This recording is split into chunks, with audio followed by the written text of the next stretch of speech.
Carl Jung. Why you'll never be free until you know this. Until you make the unconscious conscious, it will direct your life and you will call it fate. Carl Jung. Welcome to Spiritual Wisdom. In today's video, we're diving deep into a truth that can change everything. You will never truly be free until you understand what's silently guiding your thoughts, behaviors, and choices. Carl Jung's insights are not just philosophy. They are a call to wake up, to explore the hidden patterns within, and to reclaim your power. If you've ever felt stuck, lost, or like something invisible is holding you back, this message is for you. As you watch, reflect on how these principles apply to your own life, and don't forget to share your thoughts in the comments. What part of your unconscious mind are you ready to face today? 1. Your identity is not entirely yours. Most people go through life assuming their thoughts, choices, and desires are entirely their own. But Carl Jung revealed a profound truth. Much of who we are is shaped not by conscious will, but by the unconscious mind. Beneath our awareness lies a hidden realm that quietly governs how we act, what we fear, and even what we long for. Until we confront it, we are merely actors following a script we didn't write. Jung once warned, "Until you make the unconscious conscious, it will direct your life and you will call it fate." This isn't just psychology, it's a spiritual truth.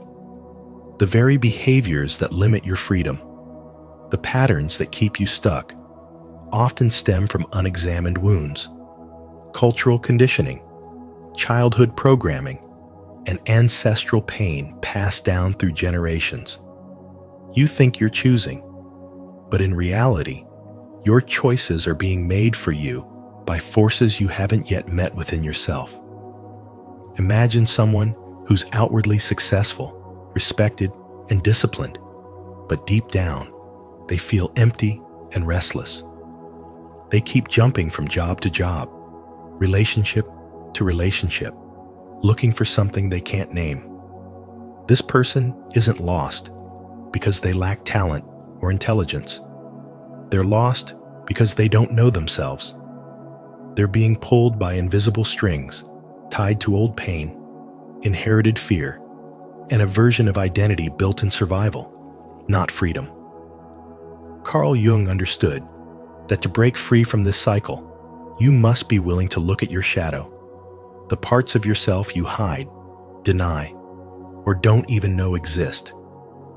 These are the rejected emotions, unprocessed memories, and disowned traits that still hold power over your present. Until you integrate them, you remain fragmented, and a fragmented self can't be free.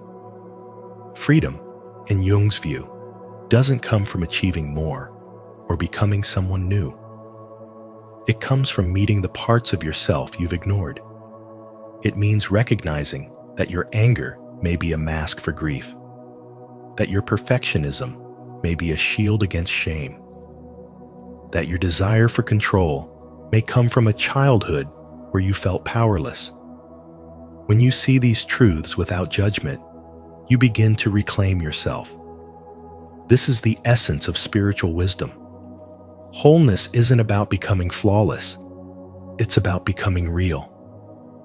The moment you stop running from what's inside you is the moment you start to truly live. Because when you know what drives you, when you face what scares you, when you hold space for your entire being, you are no longer a puppet of the past. You become the author of your own life. Carl Jung didn't just teach us how to think, he taught us how to awaken. And through that awakening, we begin to understand. Freedom is not found in the world outside, but in the courage to face the world within. Have you ever explored the parts of yourself that operate in silence? If so, share what you've discovered in the comments to inspire others. If not, comment, "I'm ready to meet my true self," and begin the journey within. 2. The shadow. Your repressed self controls you. The shadow is not evil. It's simply everything you've buried. The rage you never expressed. The shame you refuse to admit. The fear you pretend doesn't exist. It's made of all the emotions and traits you deny, reject, or push into the background because they don't fit the image you've built of yourself. But what you suppress doesn't disappear. It festers. And eventually, it finds a way to surface through anxiety, destructive habits, broken relationships, or a haunting sense that something unseen is pulling the strings of your life. Carl Jung once said, "Until you make the unconscious conscious, it will direct your life and you will call it fate." That's the silent truth so many ignore. The shadow doesn't scream. It whispers. It influences your choices quietly, shaping how you respond to love, success, failure, and conflict. It decides who you push away, what you fear, and how far you allow yourself to grow. And the more you run from it, the stronger it becomes. You can try to stay positive, say your affirmations, chase achievement, or even spirituality, but if your shadow remains unexamined, you're just building on shaky ground. Spiritual wisdom teaches that the goal is not to become perfect or to rise above your darkness. The goal is to become whole. And you cannot be whole without acknowledging the parts of you that you've left in the dark. Your anger may be the fire that reveals where your boundaries were crossed. Your jealousy might be the compass pointing to what you truly desire but haven't yet owned. Even your fear could be trying to protect a wounded version of you that's never been heard. Consider the man who ruins every healthy relationship that enters his life. On the surface, he's mature, responsible, even charming. But when intimacy deepens, he pulls away or starts unnecessary arguments. It's not bad luck. It's his shadow. Maybe abandonment in his past taught him to fear connection. Maybe vulnerability feels too dangerous. And until he faces those memories and the emotions buried with them, his shadow will keep steering the ship, wrecking every chance at love, while he wonders why he always ends up alone. There is no spiritual awakening without confronting this hidden self. It's not just a psychological journey, it's a spiritual initiation. To look into the shadow is to claim responsibility for your pain, your protection, and your patterns. And in doing so, you begin to break the unconscious loops that have trapped you. Integration doesn't mean those feelings vanish. It means they stop controlling you. You can feel fear without being ruled by it. You can acknowledge envy without letting it poison your relationships. You can hear the voice of shame without letting it define your worth. The path to freedom isn't paved with denial. It's built on awareness, acceptance, and transformation.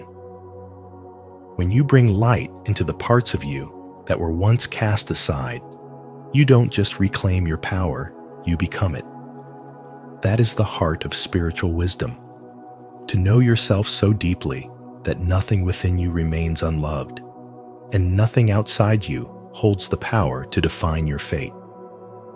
Are you ready to face your shadow and reclaim your power? If so, comment below. I will face myself to show your commitment to inner truth and transformation. 3.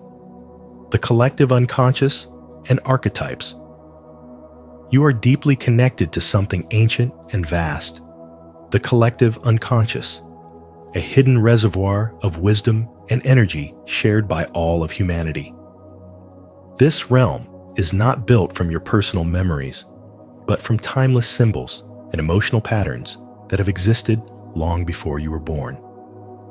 Carl Jung called these patterns archetypes, universal characters, like the hero, the shadow, the wise one, and the anima or animus. These are not just figures in mythology or art. They are living energies within your psyche, silently shaping your thoughts, choices, desires, and even the people you're drawn to. The hero pushes you toward challenges, toward courage, toward growth. The shadow hides everything you reject about yourself, your insecurities, your rage, your suppressed truths, and projects them onto others. The wise one shows up when you need deeper guidance, not from outside advice, but from your own inner knowing. The anima or animus represents your inner balance of masculine and feminine energies. These archetypes live in your dreams, your stories, your reactions. You don't choose them. They already exist in you. You've seen this without realizing it.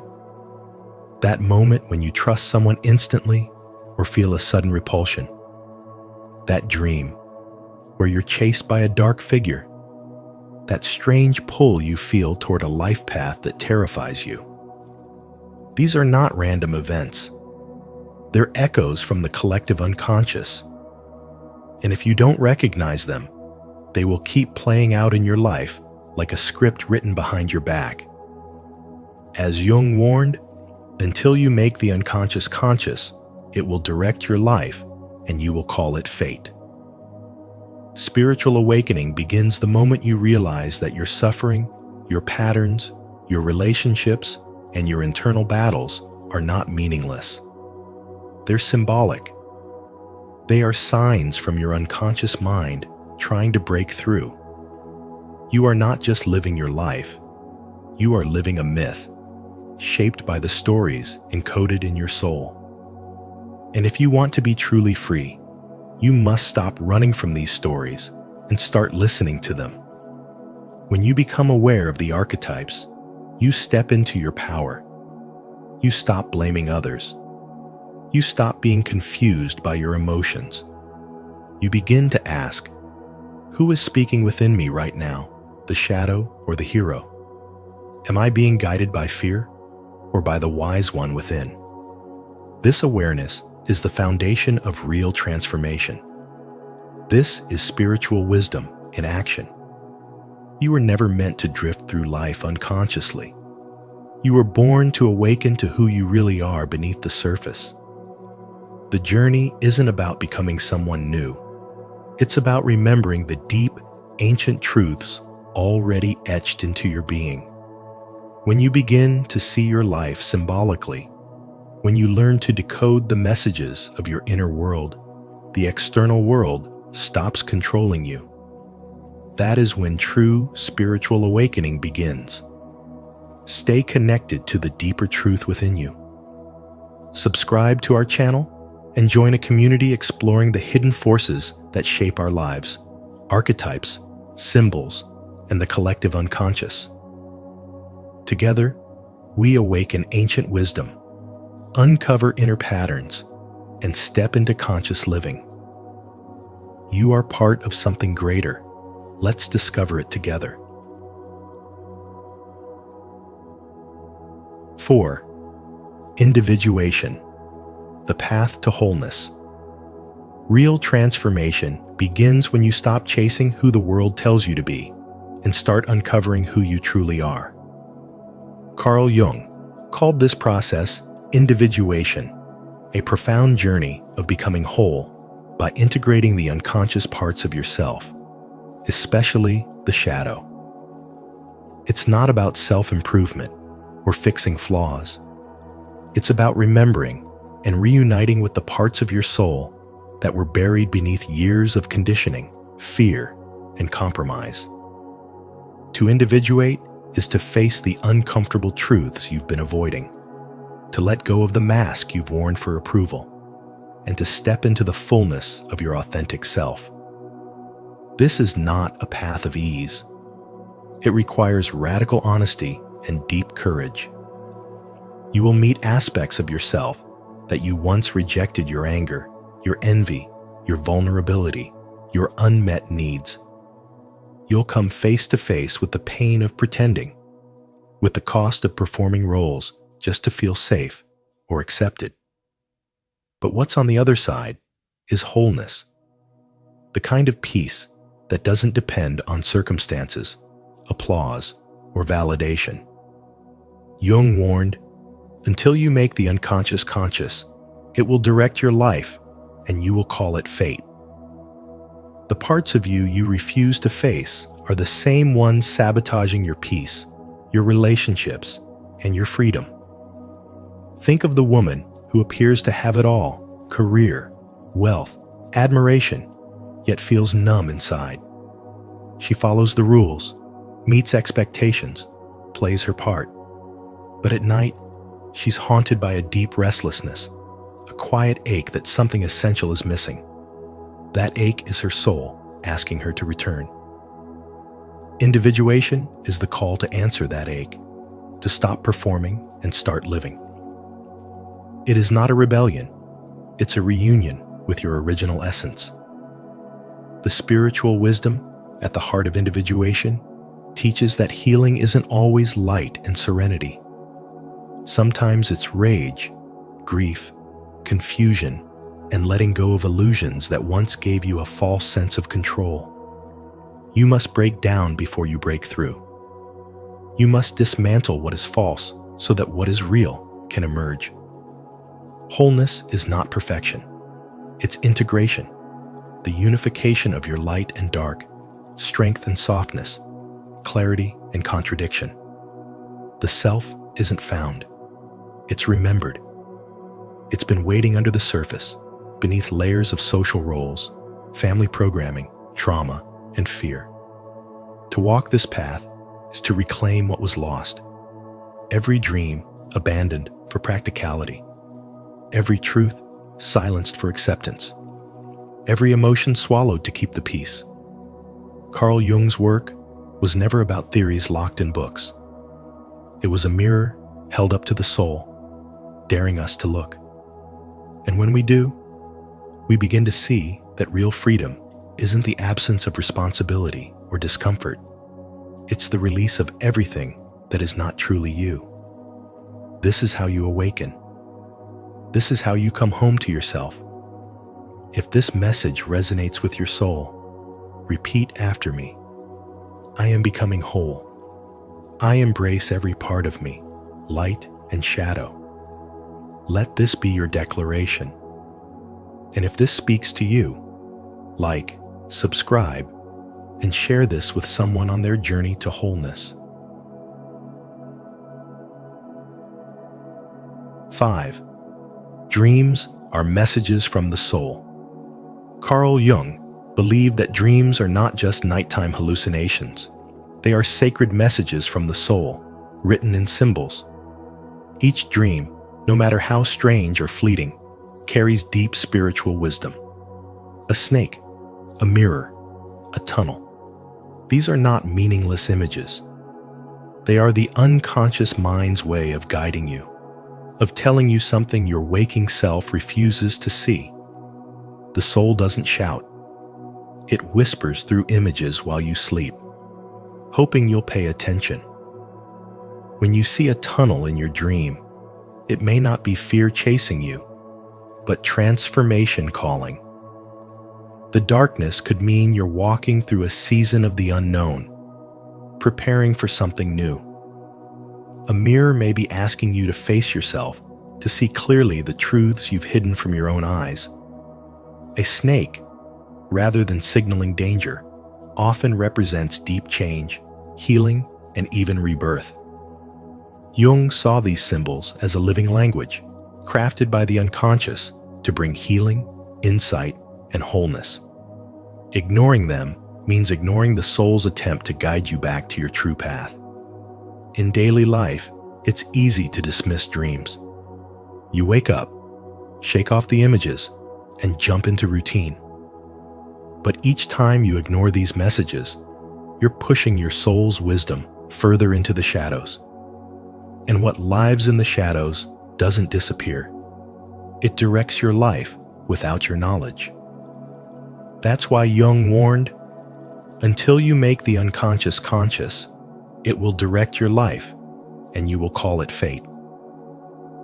The patterns that trap you, the emotional reactions you don't understand, the repeated mistakes they all stem from ignored inner truths. Your dreams are trying to free you from this.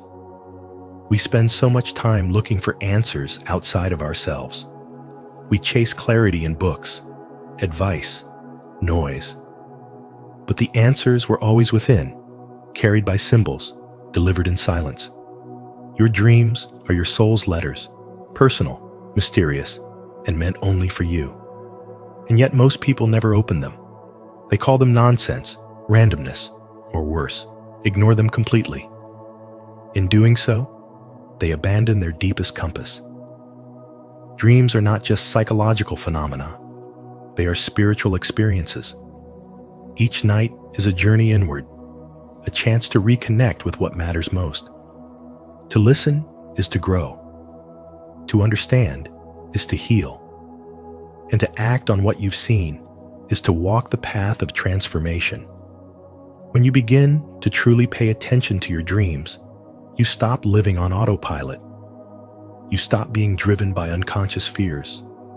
You start choosing your path with clarity and intention. The soul finally feels heard. This is spiritual wisdom in its purest form when your inner world becomes your teacher. The freedom you seek in the outer world begins the moment you decide to listen to what your dreams have been telling you all along. Comment below, I honor the wisdom of my dreams, if you're ready to listen to the messages your soul has been trying to send you. And don't forget to like, subscribe, and turn on notifications for more insights that awaken your inner truth. 6. Archetypes can possess or empower you. When archetypes remain unconscious, they don't simply influence your behavior, they quietly take control of it. The hero, for example, might seem admirable on the surface. It pushes you to help, to protect, to be strong for others. But when this archetype operates without your awareness, it can become a trap. You find yourself constantly saving others while neglecting your own well-being, burning yourself out for praise you may never receive. The strength that drives you begins to hollow you out from within. You're no longer acting from choice, but from compulsion. That's not empowerment. That's possession. The same is true for the wounded child. It quietly rules your emotional world, making you chase validation, approval, and affection, often from the very people who hurt you. It tells you that love must be earned, that your voice only matters if someone else listens. And without realizing it, you live in reaction, not intention. You let this archetype shape your relationships, your self-image, even your purpose. You feel small, stuck, and dependent, all while thinking you're just being sensitive or loyal. Carl Jung said, until you make the unconscious conscious, it will direct your life and you will call it fate. These words are not just psychological insight. They are a direct call to spiritual awakening. Because in truth, what you call personality is often just a set of inherited patterns. Archetypes are ancient energies, not personal flaws. But when they remain hidden, they blind you to your own freedom. The moment you see them clearly, everything changes. What once controlled you begins to inform you. What once drained you becomes your power source. The hero becomes a conscious mission, not a compulsive rescue. The wounded child becomes emotional depth, not emotional weakness. The victim becomes a survivor. Even the inner critic, the voice that once shamed you, can become your precision tool for self-refinement, no longer an enemy, but an ally. This is not a one-time insight. It is a path of ongoing inner work, and it marks the beginning of spiritual maturity. To awaken spiritually is to see through the stories you've lived unconsciously and choose new ones rooted in awareness, not fear. The patterns don't disappear. They evolve. You don't get rid of your archetypes. You learn to work with them. You embody them with clarity and balance. You stop reacting and start responding. And in this response, you reclaim your power, not just to survive, but to live with purpose, with presence, with peace. Spiritual wisdom isn't about becoming someone else. It's about returning to who you were before the world told you who to be. And to do that, you must shine a light into the deepest corners of your inner world, not to destroy what's there, but to understand it, transform it, and ultimately transcend it. That is the real meaning of spiritual awakening. If this message helped you see your inner patterns more clearly, don't forget to subscribe for more spiritual wisdom on transforming unconscious archetypes into your greatest source of power. 7. Jung's work is more relevant than ever. In today's overstimulated world, where everything demands our attention and nothing truly satisfies the soul, Carl Jung's insights have never been more relevant. He understood that the true crisis of modern man would not be material, but spiritual, a deep inner emptiness masked by outward busyness.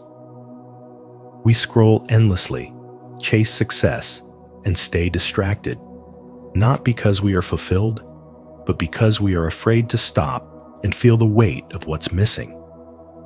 Jung warned, people will do anything, no matter how absurd, to avoid facing their own soul. And that's exactly what's happening now. Our anxiety, depression, and identity confusion are symptoms of a deeper disconnect from the inner self, from the unconscious, from the soul. Freedom doesn't come from escaping pain or chasing pleasure. It begins with turning inward. Jung believed that the path to wholeness comes not through denial, but through integration, facing the shadow, embracing our contradictions, and making peace with what we've buried. In a world obsessed with performance and perfection, this message feels radical. But it is the only way to true healing. When you avoid the uncomfortable truths inside you, you become enslaved to them.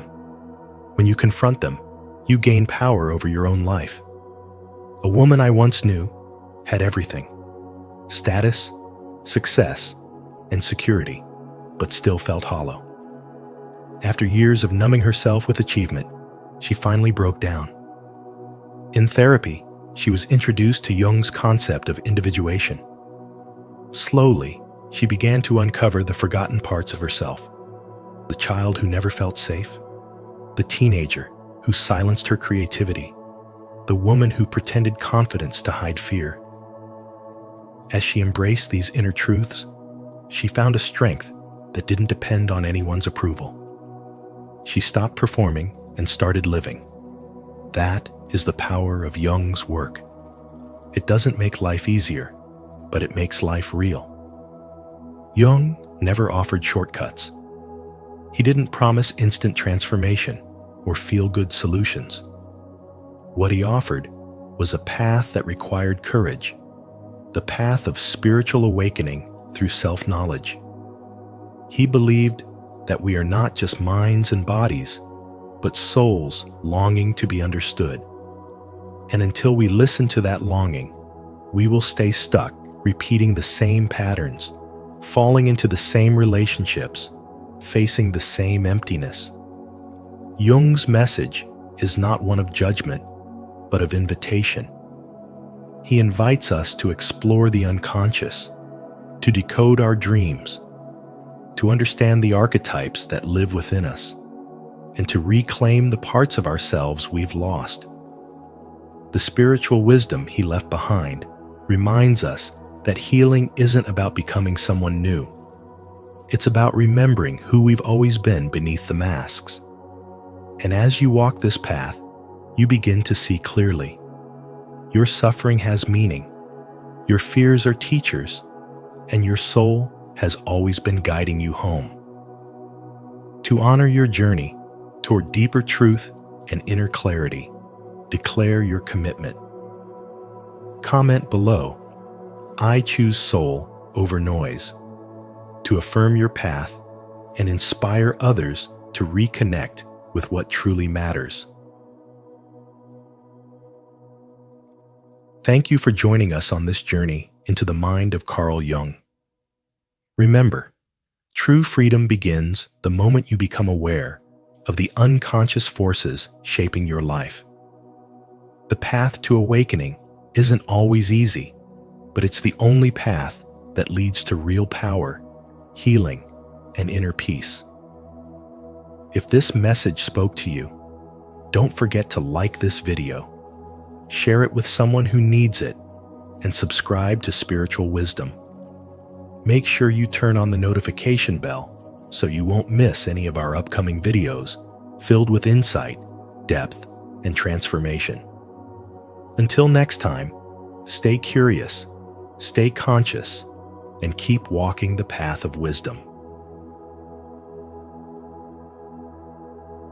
What people feel when you decide to walk away. Sometimes walking away has nothing to do with weakness and everything to do with strength. Unknown.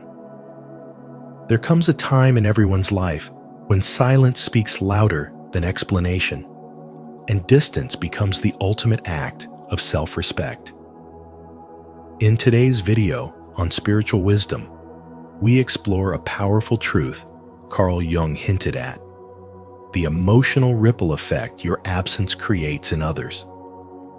What do people really feel when you decide to walk away, not out of resentment, but from a place of inner clarity and spiritual growth? This isn't just about relationships. It's about reclaiming your energy, choosing peace over chaos, and honoring your transformation. As you listen, reflect on how this message resonates with your journey. Have you ever walked away from something that no longer aligned with your spirit? Share your thoughts in the comments, and let's grow together in awareness and truth. 1. The power of stepping away. Stepping away doesn't always mean vanishing physically. It often means quietly pulling back your energy, your emotional presence, your silent support. You stop answering with the same enthusiasm. You stop showing up for everyone else's needs. This kind of departure is invisible to the eye, but unmistakable to the soul. Carl Jung once said, "People will do anything, no matter how absurd, to avoid facing their own soul." When you step away, not out of resentment, but because you've chosen to prioritize your inner peace, you trigger something uncomfortable in those around you. They are forced to face themselves. People rarely understand the invisible balance you once held in their lives until it's broken. Your presence wasn't just emotional support, it was energetic alignment. You made them feel stable, heard, seen. And when you detach, that sense of internal order begins to unravel. It's not just about you no longer being there. It's about what your absence reveals, the lack within them that your presence used to quietly soothe. When you walk away, you're not just stepping out of someone's life. You're removing the mirror they used to avoid looking at their own insecurities.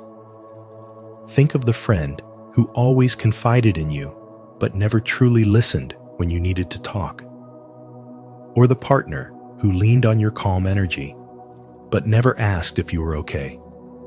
You gave without asking for much, until one day, your spirit grew tired You didn't fight. You didn't explain. You just let go. Suddenly, their world feels unstable. It's not because they miss your voice or even your company, they miss the emotional shelter your energy provided. And now, without you, they must face the discomfort they once projected onto you. Carl Jung taught that people don't see you as you are. They see you as they need you to be. You filled emotional voids they couldn't even name. And when you walk away, they're left staring at a space that feels eerily silent, not because you're gone, but because they never truly saw you. They only saw the version of themselves reflected in your steady gaze. And now that the mirror is gone, they're forced to reckon with what they tried to hide from. This happens in relationships, families, even professional settings. You might leave a group, and suddenly dynamics shift. Unspoken tensions rise. Things feel off. Why? Because your quiet energy kept things balanced. Your absence is louder than your presence ever was. People feel it not just emotionally, but spiritually. You weren't loud, but you were essential. Withdrawing isn't about punishing others. It's about preserving your energy and honoring your own emotional needs. It's the most honest form of self-respect. And the deeper truth is this: some people don't miss you. They miss the role you played in keeping their chaos quiet. They miss how your calm disguised their storm. They miss how your light softened their darkness. When you walk away, you create space not just for your own healing, but for others to confront what they've buried under your kindness. Your absence forces reflection. Your silence becomes a lesson. And though it may be uncomfortable for them, it's necessary. Because sometimes, the most loving thing you can do for them and for yourself is to let go.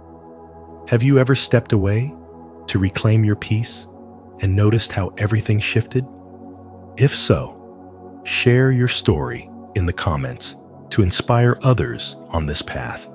If not, comment, "I will step back to protect my energy," to declare your intention and begin your journey of emotional clarity.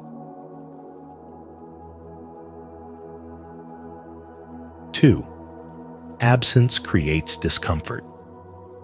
Your absence doesn't hurt them because of who you truly were. It hurts because of what they can no longer project onto you. People often don't see you as a whole person with your own thoughts, feelings, and truth. They see you as a screen for their unconscious needs. They shape you into the version of you that best serves their emotional survival. And so, when you walk away, what they're really losing isn't you. It's the ability to use you as a mirror. They lose the place where they cast their insecurities, their jealousy, their fantasies. They lose the comfort of seeing you play a role they wrote without your permission. When you're no longer there, they are left face to face with the void, and the void reveals everything they tried to suppress. You were the container that held space for their wounds. You were the character that fit their narrative, the reflection that confirmed their identity. Once you're gone, they no longer have that reflection, and they're left standing in front of the raw truth of themselves. That's what makes your absence feel so heavy. Not because of your presence, but because of the meaning they assign to it. Carl Jung said, "People will do anything, no matter how absurd, to avoid facing their own souls." And that's exactly what your absence forces them to do. When you walk away, it disrupts the illusion. It collapses the story they created in their mind, where you existed not as yourself, but as who they needed you to be. Your departure removes the emotional distraction they were using to avoid their own inner confrontation. This is why some people suddenly become angry, confused, or even obsessed when you quietly disappear. They feel lost, not because you abandoned them, but because they can no longer use your energy to avoid their inner chaos. You were the lighthouse that gave them direction, even when they resented your light. And now, without it, they have to navigate the darkness they've denied for so long. Spiritual wisdom teaches that walking away is often an act of deep love for yourself. It's a radical decision to no longer allow your identity to be shaped by someone else's emotional survival. You are not their therapist, their punching bag, their audience, or their emotional caretaker. You are a soul on a journey. And sometimes, the most powerful healing doesn't come from giving more, but from walking away completely. When you do, you reclaim your energy from the projections of others. You create space to see yourself clearly, not as a mirror for their fears, but as the embodiment of your own truth. You stop dancing in roles that were never yours. You stop carrying burdens that never belonged to you. And though they may not understand it, your absence becomes your loudest truth, a sacred silence that echoes with freedom. If this message resonates with your soul, comment below. I reclaim my energy to affirm your growth and self-awareness.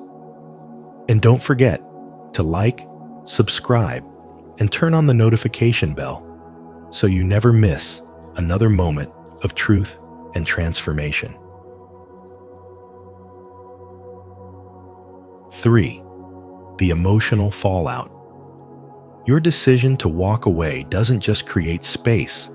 It creates a storm in the minds and hearts of those who once depended on your presence. It stirs a cocktail of discomfort, confusion, anger, guilt, and fear. But these emotions aren't necessarily about you. They're about what your presence used to provide a shield, a distraction, a mirror. Suddenly, without your energy to orbit around, they're left with the raw truth of themselves. And that is terrifying, because your presence masked what they didn't want to face. You were their emotional anchor, and without you, they start to feel lost at sea. Many people don't actually connect with you as you are. They connect with the version of themselves they project onto you. You became their emotional caretaker without even realizing it. They drew from your strength, borrowed your clarity, and leaned on your peace. But the moment you step back to reclaim your space, they begin to unravel. It's not that they miss you entirely. It's that they miss who they were able to be in your presence. You were their safe zone, their excuse not to evolve. And now, they're left asking, who am I without you? Carl Jung taught us that people will do anything, no matter how absurd, to avoid facing their own souls. Your absence forces them into that confrontation. For the first time, they are alone with their unprocessed wounds, their silence, and their shadow. That's why walking away, though it may feel simple or even silent, speaks volumes. Your choice becomes a spiritual catalyst, not just for your own awakening, but possibly for theirs too. Your withdrawal highlights their emotional dependency. And dependency is often a sign that someone has not yet learned how to fill themselves from within. When you reclaim your energy, you're not being selfish, you're being sovereign. You're choosing your peace over their projections. This is spiritual wisdom in action, knowing when to be present and knowing when your presence is being misused. You are not here to be a crutch. You are here to grow, to evolve, to embody your truth. And sometimes that requires stepping away so others can finally stand on their own. Your departure becomes a mirror. It doesn't hurt them because you took something away. It hurts because you stopped allowing them to borrow what they hadn't earned. You were the one holding the emotional glue together, and now that you're gone, the cracks are visible. They feel exposed, but exposure isn't cruelty, it's clarity. And clarity is the birthplace of all transformation. That's the silent power of walking away. It's not loud, it's not dramatic, but it's deeply spiritual. It's the moment when you stop participating in dysfunction and start honoring your energy as sacred. It's a sign of spiritual awakening, not just for you, but for anyone brave enough to sit in the silence your absence reveals. If this message resonated with you, leave a like and subscribe to Spiritual Wisdom. Don't forget to turn on the notification bell so you never miss content that helps you protect your energy and reclaim your power. Type in the comments, "I choose to protect my peace," to affirm your journey inward. 4. People try to make sense of your absence. They build stories about you not based on who you really are, but based on what they need you to be in order to process your absence. Some will glorify you, painting you as a saint they lost too soon. Others will twist the truth, demonizing you to ease their guilt. Neither version reflects your true self. What they're really doing is trying to soothe their discomfort. Because when you leave, it's not just a missing piece, it's a rupture, a mirror, a crack in their emotional framework that forces them to confront how deeply they depended on you without ever admitting it. Your absence becomes louder than your presence ever was. It echoes in the space where they used to rely on you for comfort, validation, or emotional regulation. And now, with you gone, they're left facing the very feelings you used to buffer for them: anxiety, insecurity, loneliness. As Carl Jung said, people will do anything, no matter how absurd, to avoid facing their own souls. This is why walking away doesn't just unsettle others, it exposes the emotional scaffolding they've been hiding behind. In our modern world, walking away doesn't always mean slamming a door. It can be as quiet as not replying to a message, as subtle as pulling back your energy, as simple as refusing to engage in drama. And yet, those small acts of self-protection can feel seismic to those who are used to your constant presence. I knew someone who chose to stop explaining herself to her family, to her friends, to the people who took her empathy for granted. Slowly, she reclaimed her time, her space, and her energy. At first, they called her distant, then selfish. But eventually, they had no choice but to sit with themselves, and for some, that was more painful than losing her. Carl Jung emphasized that people don't see you as you are, but as they are.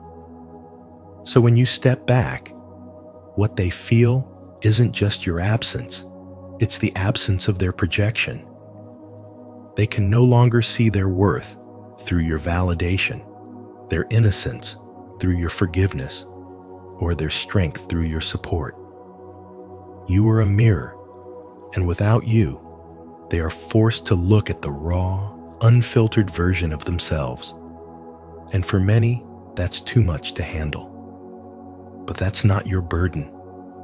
Your role was never to carry the emotional weight of others while losing yourself in the process. Your silence is not a punishment, it's a boundary. Your withdrawal is not cruelty, it's clarity.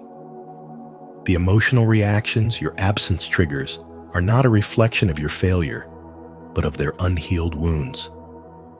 Walking away may look like a simple act, but it is often the beginning of deep spiritual awakening for both you and them. When you step away, you stop enabling. You stop absorbing their chaos, and in doing so, You reclaim the sacred space where your soul can finally breathe. You protect your light, and in that decision, you teach others the most powerful lesson of all. Your energy is not to be misused. Not everyone will understand it. Not everyone will respect it.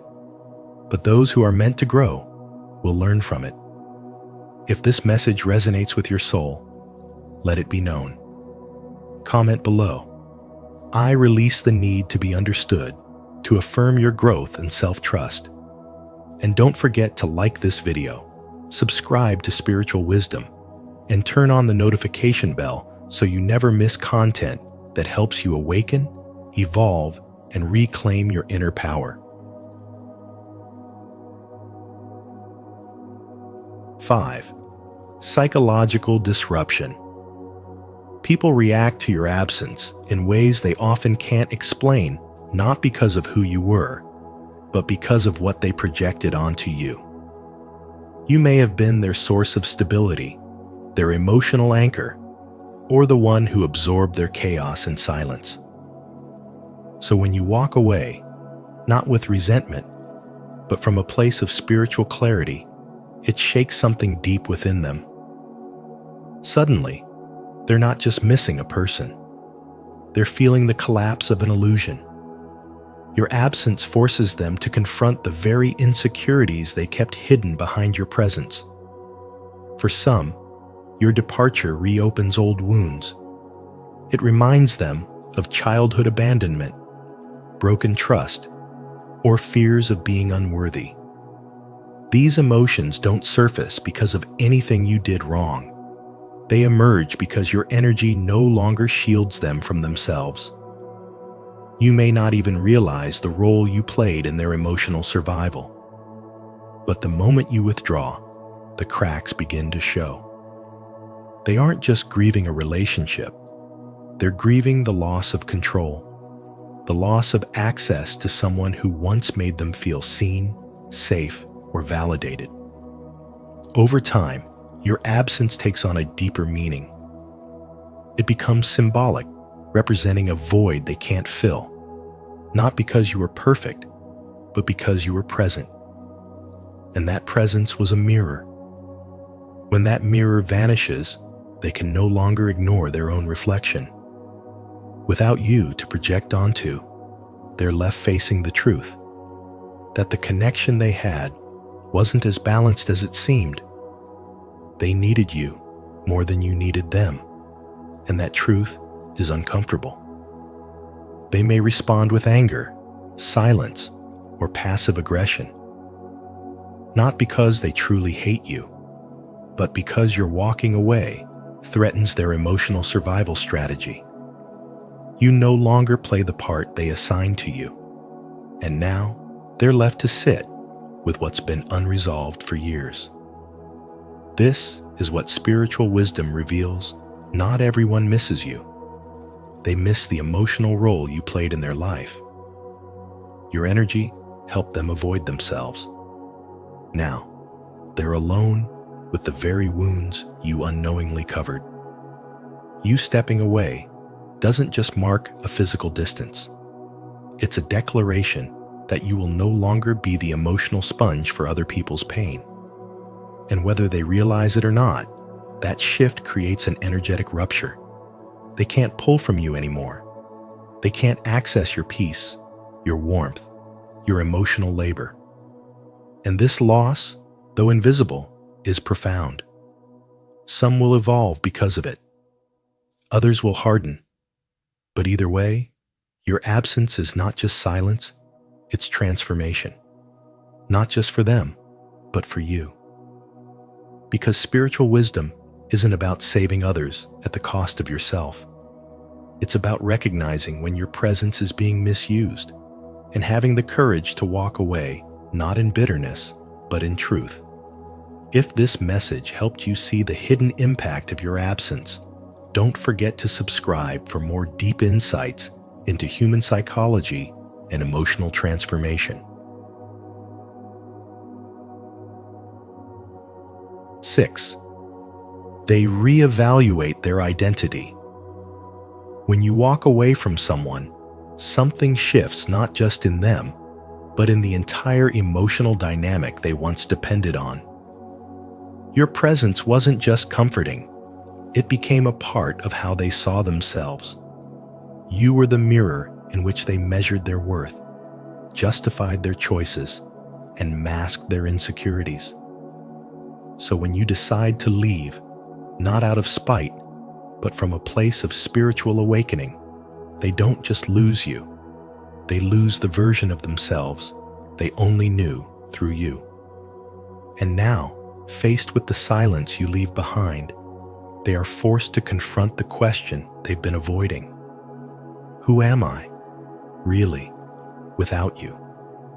This is where it gets uncomfortable. Each person you leave behind creates their own version of you to make sense of your absence. Some will romanticize you, painting you as the one who got away. Others will vilify you, needing a reason to justify the emptiness you left. But none of these stories are truly about you. They're projections. As Carl Jung once said, everything that irritates us about others can lead us to an understanding of ourselves.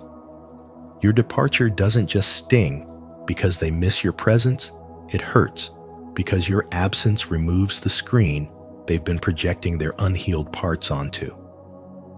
This is when you see how fragile many emotional attachments actually are. What once felt deep and secure may have only been a subconscious contract. I'll give you a version of me if you keep playing the role I need you to play.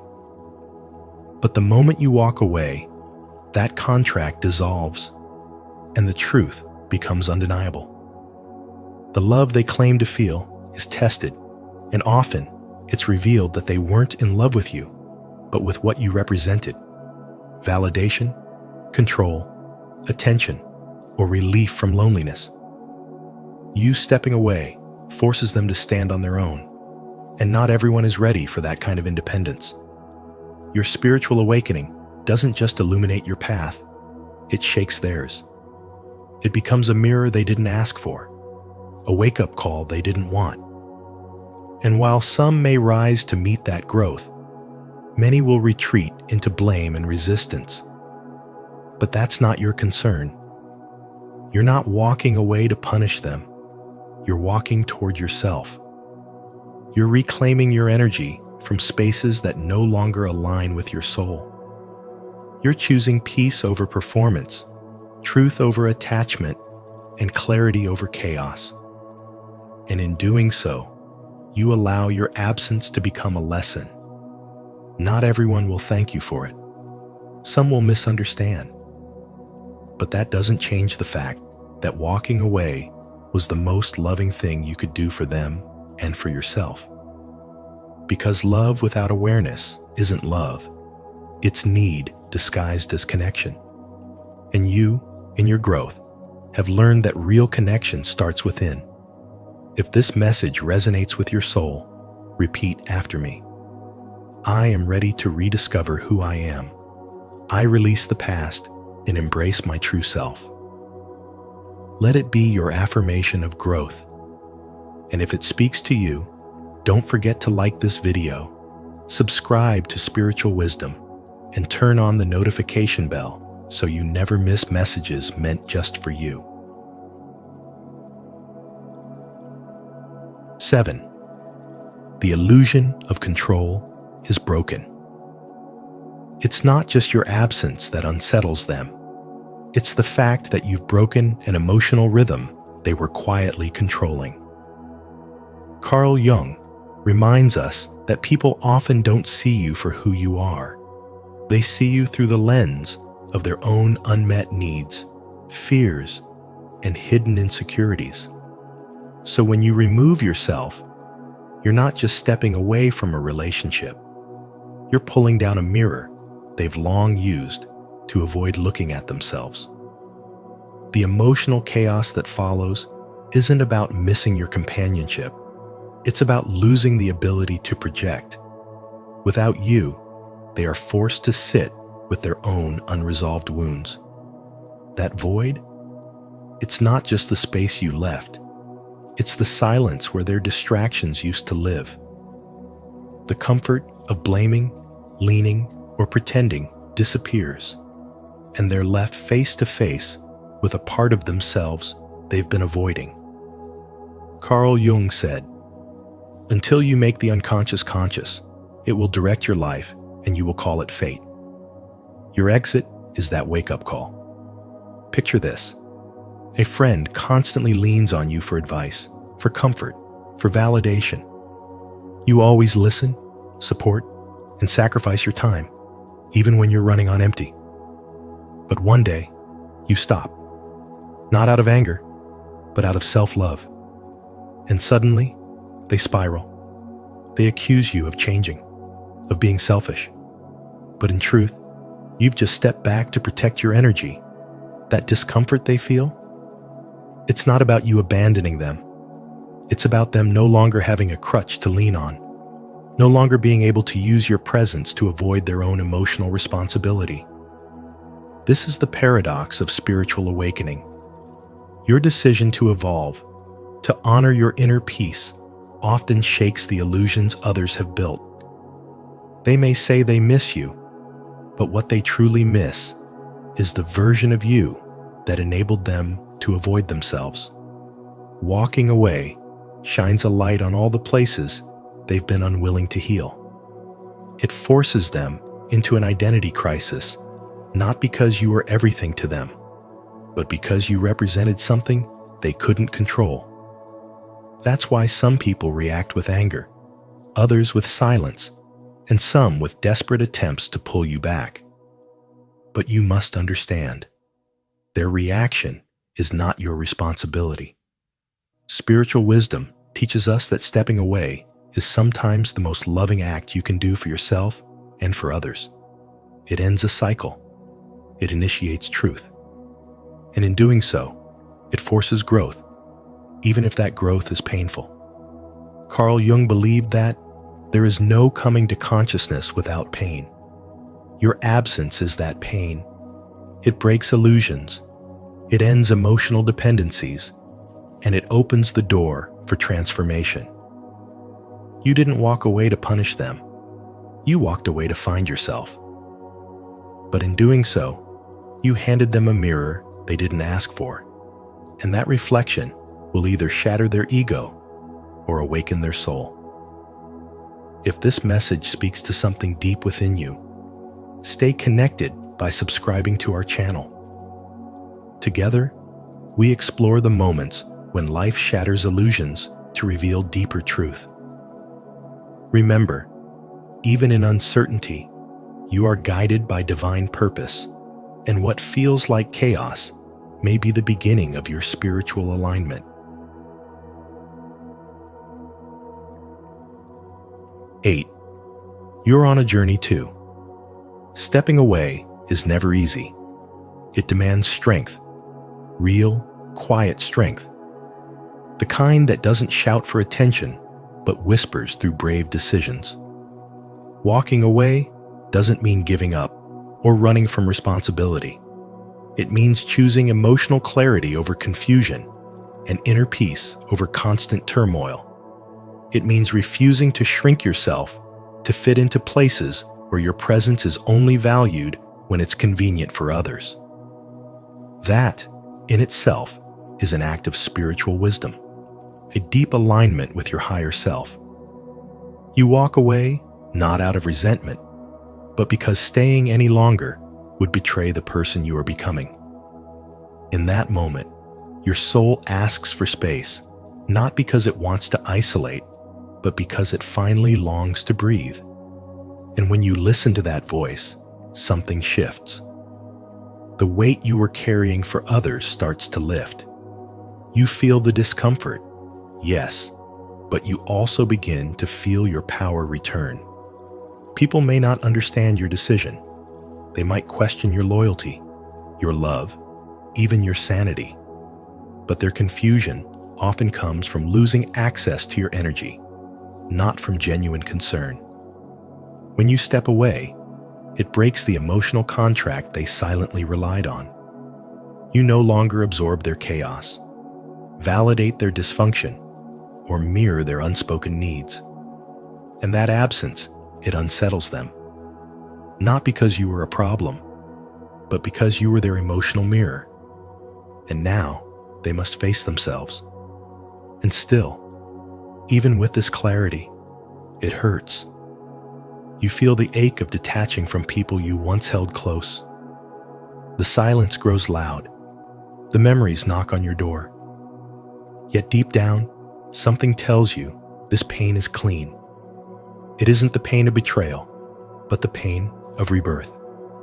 The pain of choosing yourself after years of self-forgetting. The pain of unlearning codependency and relearning sovereignty. And through it, you evolve. With time, this choice becomes a turning point. You notice your nervous system calming. You wake up without the heaviness of pleasing others. You speak without fear. You breathe deeper. The space you created through your absence starts to fill with clarity, new connections, and soul-restoring peace. You finally meet yourself again, not the version molded by survival, but the one aligned with truth. And it's in this reconnection that your spiritual awakening deepens. You realize that what felt like an ending was actually the beginning of a whole new path. Walking away is never about abandonment. It's about elevation. When you honor your inner truth, you don't lose people, you lose illusions. And in shedding those illusions, you open yourself to divine alignment. That is spiritual wisdom in its purest form. Trusting that the universe meets you where you finally meet yourself. If this message resonates with your soul, leave a comment of truth. I choose growth, even when it's hard. Let this be your reminder you're on a journey too, and every step you take toward peace matters. Don't forget to like, subscribe, and turn on notifications so you won't miss more messages to guide your path. 9. Mutual transformation. Your absence might wound them, but it also becomes a silent invitation for growth. Sometimes, the most loving act is not staying, but stepping back, gently releasing your hold so they can learn to stand on their own. It's not rejection, it's revelation. When you walk away, not out of resentment, but from a place of clarity, you create space. That space becomes a mirror. And in that mirror, people are forced to confront the parts of themselves they've long avoided, their own insecurities, dependencies, and unacknowledged fears. The truth is, many people don't miss you. They miss what they used to project onto you. You were the emotional container for their pain, their hopes, their unhealed parts. You were the role they needed you to play. But once you step back, they are left to face themselves, and that's terrifying. Yet it is in this discomfort that transformation quietly begins. This is not just a moment of detachment. This is the threshold of spiritual awakening. And make no mistake, awakening often begins with absence, not presence. With silence, not sound. You walking away is not just about them. It's about you too. You begin to realize how much of your peace depended on external approval. How often you silenced your truth to keep the peace.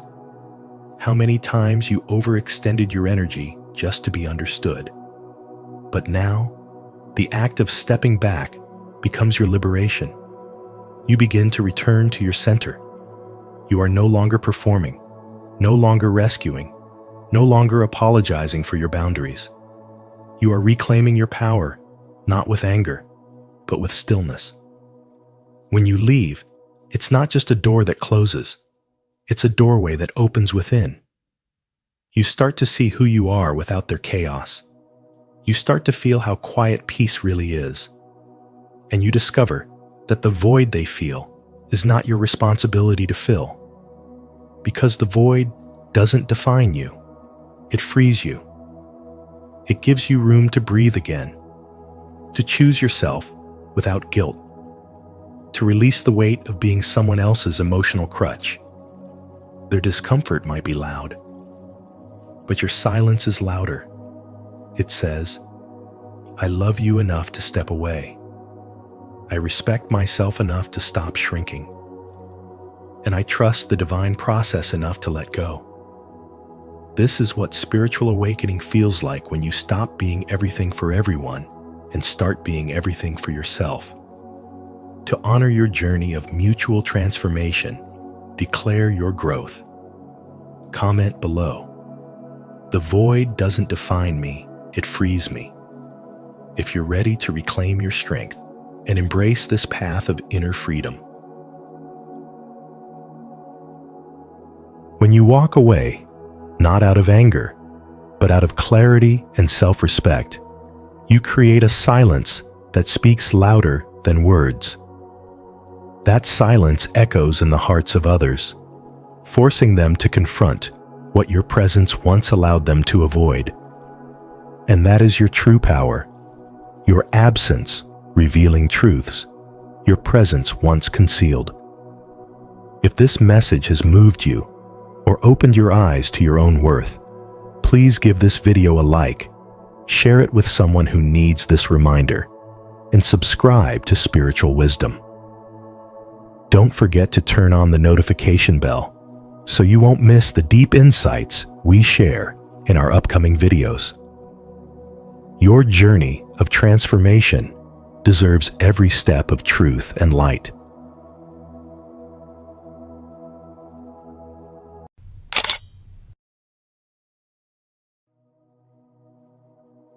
How nothing and nobody will affect your energy ever again. No one can hurt me without my permission. Mahatma Gandhi. This powerful truth reminds us that our energy is our responsibility, and protecting it is not selfish, it's sacred. In today's video from Spiritual Wisdom, we dive deep into the timeless insights of Carl Jung to show you how to become emotionally untouchable, spiritually centered, and energetically sovereign. If you've ever felt drained by people's opinions or trapped in toxic cycles, this message will help you rise above. Are you ready to reclaim your peace? Let us know in the comments. I protect my energy and choose peace. And don't forget to like, subscribe, and share this wisdom with someone who needs it today. 1. Emotional reactions are mirrors of inner wounds. People don't truly react to reality itself. They react to the meaning their mind assigns to it. Every emotional trigger isn't a sign that life is unfair, but rather a signal that there's something within us that still needs healing. The moment you feel rejected, offended, or hurt, the reaction is rarely about the person in front of you. It's about an old wound, something fragile inside you that existed long before they said a word. As Carl Jung said, until you make the unconscious conscious, it will direct your life, and you will call it fate. Most people live their lives not from clarity, but from reaction. They believe the world is against them, when in truth, they are trapped in cycles born from their own unconscious pain. When someone criticizes you and your entire mood collapses, it's not about what they said. It's about the part of you that secretly fears it might be true. If someone claims you're not good enough and that ruins your day, it's because there's a belief buried deep inside that hasn't yet been challenged or healed. Until you bring awareness to that hidden belief, you will unconsciously hand your power to anyone who mirrors it. Emotional mastery is not about shutting down your feelings. It's about understanding that you're not reacting to life, but to your own internal interpretations of it. Your mind assigns meaning to everything. If you never question that meaning, you'll be ruled by it. There are people walking through life in a constant state of fight or flight, not because danger is everywhere, but because their inner child still feels unsafe. A slight change in someone's tone of voice, a delayed response to a message, or a subtle facial expression can spiral them into anxiety. That isn't the cruelty of life, it's unhealed trauma. If you've ever panicked over silence, it wasn't the silence itself that caused pain, but the abandonment wound it touched. These emotional flare-ups are not random punishments. They are sacred invitations from your soul saying, "Pay attention here." Each trigger is a flashlight pointing at the exact place within you that is still raw. Carl Jung's wisdom teaches that the outer world reflects our inner world. The more chaos you carry inside, the more conflict you will see outside. But the more peace you cultivate within, the less anything outside of you can disturb your energy. That's why the people who appear calm in the face of life's storms aren't necessarily lucky. They've simply done the work. They've stopped needing the world to approve of them. They've turned inward and faced the parts of themselves they once avoided. They've rewritten the stories they were once ashamed of and learned to meet life with presence, not defense. In a world that moves fast and values surface-level appearances, it's easy to point fingers when we're in pain. But blame is a subtle form of self-abandonment. Every time you say, "They made me feel this way," you're giving away your sovereignty. But when you ask, "Why did this affect me so deeply?" you open a portal to self-awareness. That question marks the beginning of spiritual awakening. The people who upset you most are often unconscious messengers, helping you find the parts of yourself that still need love and attention. Life isn't punishing you. It's revealing you again and again until you finally choose to look within. Emotional freedom does not mean becoming numb or pretending that nothing affects you. It means developing the strength to sit with your emotions without being ruled by them. It means allowing yourself to feel pain without becoming consumed by it, to hold it, learn from it, and then release it. In the end, nothing and nobody can truly disturb your energy unless they activate something inside you that hasn't yet been healed. And when you make peace with those places, when you bring the unconscious into the light, you become untouchable, not because life gets easier, but because you've become stronger, deeper, and more awake. Have you ever paused to reflect on what your emotional reactions are really trying to tell you? If you've recognized a hidden wound beneath a strong reaction, share your insight in the comments so we can grow together. If you're just beginning to explore this, comment, "I'm ready to heal," and join us on this path of inner awareness.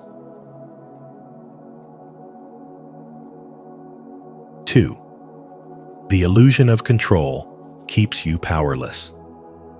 Most of what you think you're choosing your reactions, habits, and even emotions isn't really a conscious decision. It's a replay of your earliest programming. From childhood, we're conditioned by family expectations, social roles, hidden wounds, and beliefs we never questioned. You might believe you're in control, but often you're just following an old script. If you were raised to think love must be earned through perfection, you might now obsess over doing everything right, pushing yourself endlessly, terrified of failure. Not because that's what you want, but because an unconscious fear still holds the wheel. Carl Jung said it best, "Until you make the unconscious conscious, it will direct your life and you will call it fate." But once you see what's happening inside, something powerful happens. You realize you don't need to force everything into place you need to become aware. And awareness is freedom. When you pause instead of reacting, when you observe instead of obeying old patterns, you create space. Space to choose again. Space to align with who you really are, not who the world told you to be. That is where spiritual wisdom begins, not in fighting reality, but in understanding your inner landscape. Real power doesn't come from controlling the outer world. That's a losing game. Trying to force life to go your way is like trying to hold a river still with your hands. You'll only end up tired, anxious, and defeated. But when you let go, when you allow life to move as it does, you conserve your energy. You begin to dance with life instead of battling it. That flow isn't passivity, it's strength. It's the unshakable clarity of someone who no longer needs approval, certainty, or perfection to feel peace. The obsession with control disconnects you from your power. When you need to manage every detail, your appearance, your relationships, your future, you operate from fear, not truth. That fear steals your joy. It chokes your creativity. You end up surviving your life instead of living it. And the cruel irony is that the more you try to control things, the more unstable you feel. Control is an illusion. Letting go doesn't mean you're giving up. It means you're trusting your inner alignment more than your fear. There's a story of a woman who tried to master every corner of her life. Her calendar was perfect. Her diet was clean. Her morning routine, spiritual practices, even her self-improvement were all flawlessly managed. But she felt hollow inside. One day, drained and disillusioned, she let go, not in defeat, but in truth. She surrendered the performance. She stopped needing to be flawless. She simply allowed herself to be. Slowly, something shifted. Her energy softened. Her laughter came back. The world noticed her peace, not because she had everything under control, but because she stopped clinging to control altogether. Letting go is not passive. It's not weakness. It's the beginning of transformation. It's the return to presence, to truth, to yourself. When you surrender the need to micromanage life, you awaken your soul's authority. You remember who you were before fear took over. In that space, nothing outside of you, no chaos, no opinion, no outcome can shake your peace. That is what spiritual wisdom leads you to. The quiet, sovereign strength of a soul no longer ruled by reaction, but anchored in awareness. If you're ready to release the illusion of control and reconnect with your true inner power, comment below. I surrender to flow. Let's walk this path of freedom together. 3. Your identity is a construct that limits you. People live in invisible prisons made of identity. They say, "This is who I am," as if those words carry the full truth of their being. But those labels, your job, your roles, your beliefs, your past, are only fragments. They are survival tools, not the soul's truth. Over time, these identities become cages. You start believing you are no more than what others have said. You adapt to fit in, perform to be accepted, and slowly forget who you were before the world taught you to shrink. That rigid self-image doesn't empower your growth. It blocks it. It turns your limitless energy into something confined, contained, and controllable. But your identity isn't fixed. It's a construct. And the moment you begin to see that, you awaken a power inside you that cannot be taken, only remembered. Carl Jung said, "The privilege of a lifetime is to become who you truly are." But to do that, you must first unbecome everything you're not. You must let go of the idea that your identity is permanent, that your past defines your future. The roles you've played were often acts of survival, not reflections of your spirit. And now, they're no longer needed. They keep your energy tied to old stories, to fears and masks that don't fit anymore. Spiritual awakening is not about collecting more. It's about releasing what's false. The more you let go of the illusion, the clearer your truth becomes. And in that release, your real energy, pure, fluid, alive, finally begins to move. Think of your energy as a river. When your identity is too tight, it becomes a dam. It interrupts the current of your creativity, your intuition, your presence. But when you start to soften, when you stop clinging to who you're supposed to be, that dam breaks. The water flows. You begin to speak with clarity, live with power, and love with authenticity. People don't respond to your performance anymore. They respond to your presence. Not because you've added a new mask, but because you've dared to drop the old one. And in doing so, you become magnetic, not for who you pretend to be, but for who you finally allow yourself to become. The phrase, "That's just how I am," may sound honest, but it is one of the most dangerous lies in personal growth. It is not a truth, it's a defense. It protects your ego from change, but it also traps your soul. Every time you say it, you shut the door to transformation. You silence the invitation to evolve. But when you say, "Maybe I'm more than this," something powerful begins to stir. You invite spiritual wisdom to enter. You allow your deeper self, not the wounded child, not the actor, but the ancient soul within to step forward. That is where true change begins. That is where your energy becomes untouchable.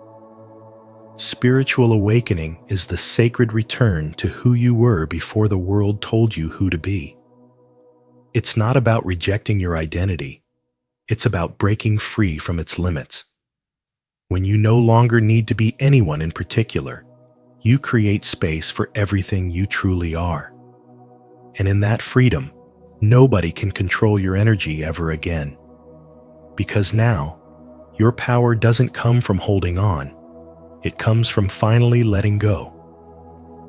Are you ready to break free from the labels that limit your soul? If so, comment below, "I release who I was," to affirm your commitment to living with freedom, authenticity, and expansion. 4. Reclaiming personal power requires boundary and clarity.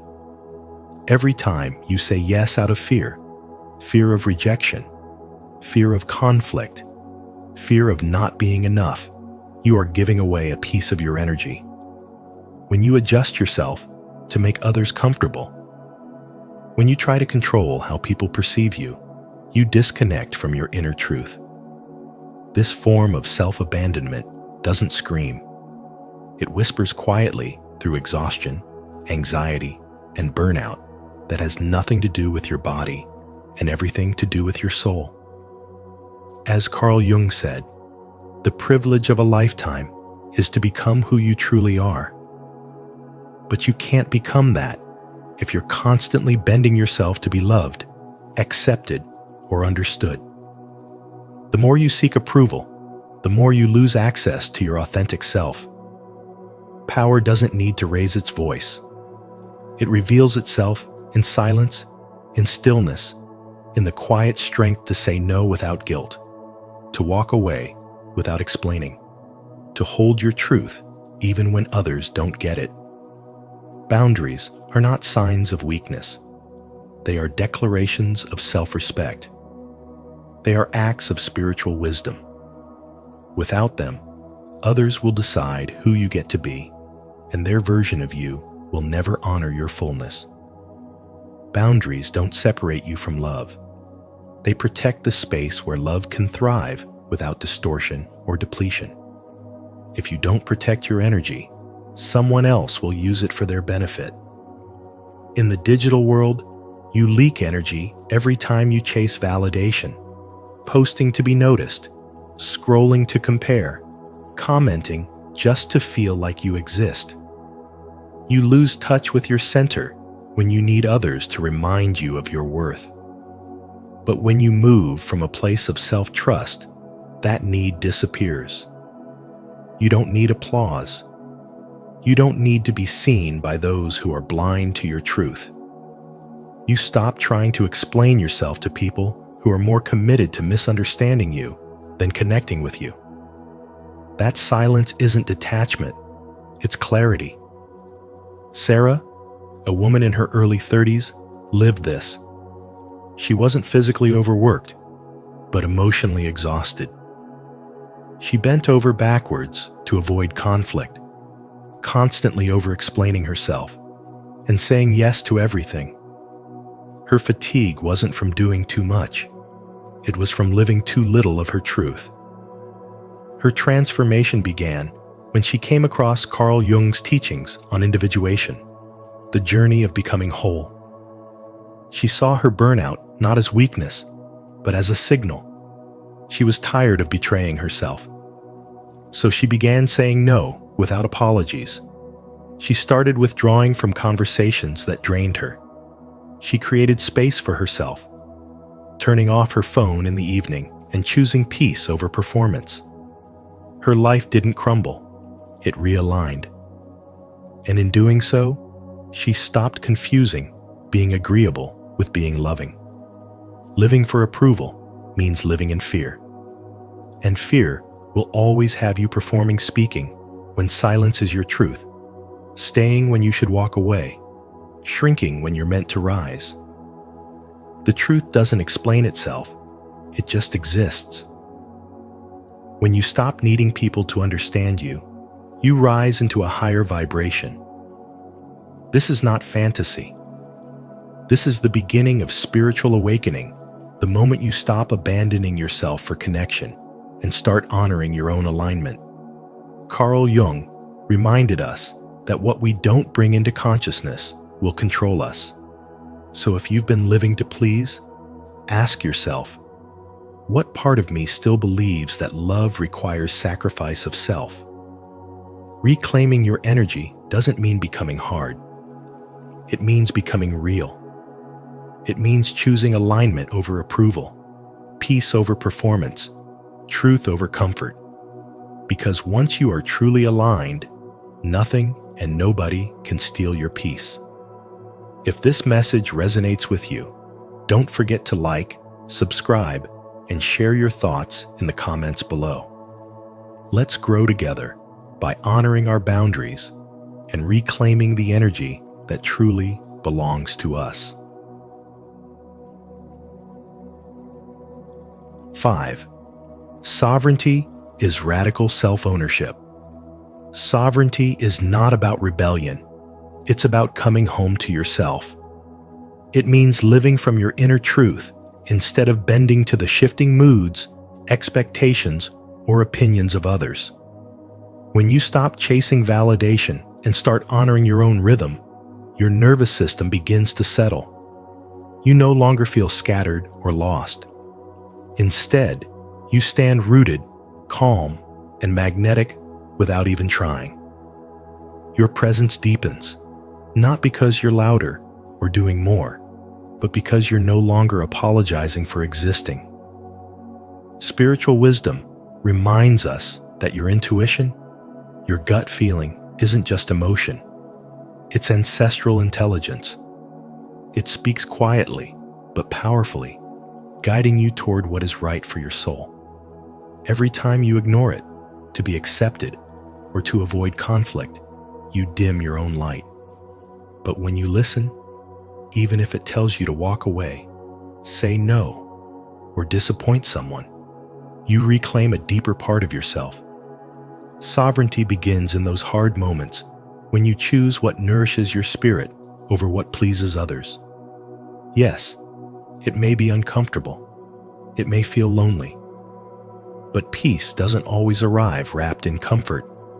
It often begins in disruption. Reclaiming your energy starts with reclaiming your attention. Your life is shaped by where your focus flows. Every time you numb out, over-explain, or try to defend your truth to someone who doesn't care to understand, you leak power. But when you become conscious, truly conscious of how your energy is spent, everything changes. You begin to pause before reacting. You no longer pour yourself into what drains you. The more you protect your presence, the more your energy speaks without words. People begin to feel your boundaries not because you declare them, but because you embody them. Stillness is not passivity. It is where your true strength renews. Nature teaches this effortlessly. The moon does not race through her phases. The trees do not force their growth. They are steady, receptive, and rooted, and in that rhythm, they thrive. When you return to stillness, you reconnect with your own sacred rhythm. You no longer confuse busyness with progress or urgency with clarity. You begin to move with intention, not pressure. And in that quiet space, you remember who you truly are, underneath all the noise. As presence deepens, clarity sharpens. You no longer feel the need to fix every misunderstanding, chase affection, or control outcomes. You stop shrinking when ignored and stop swelling when praised. You simply witness.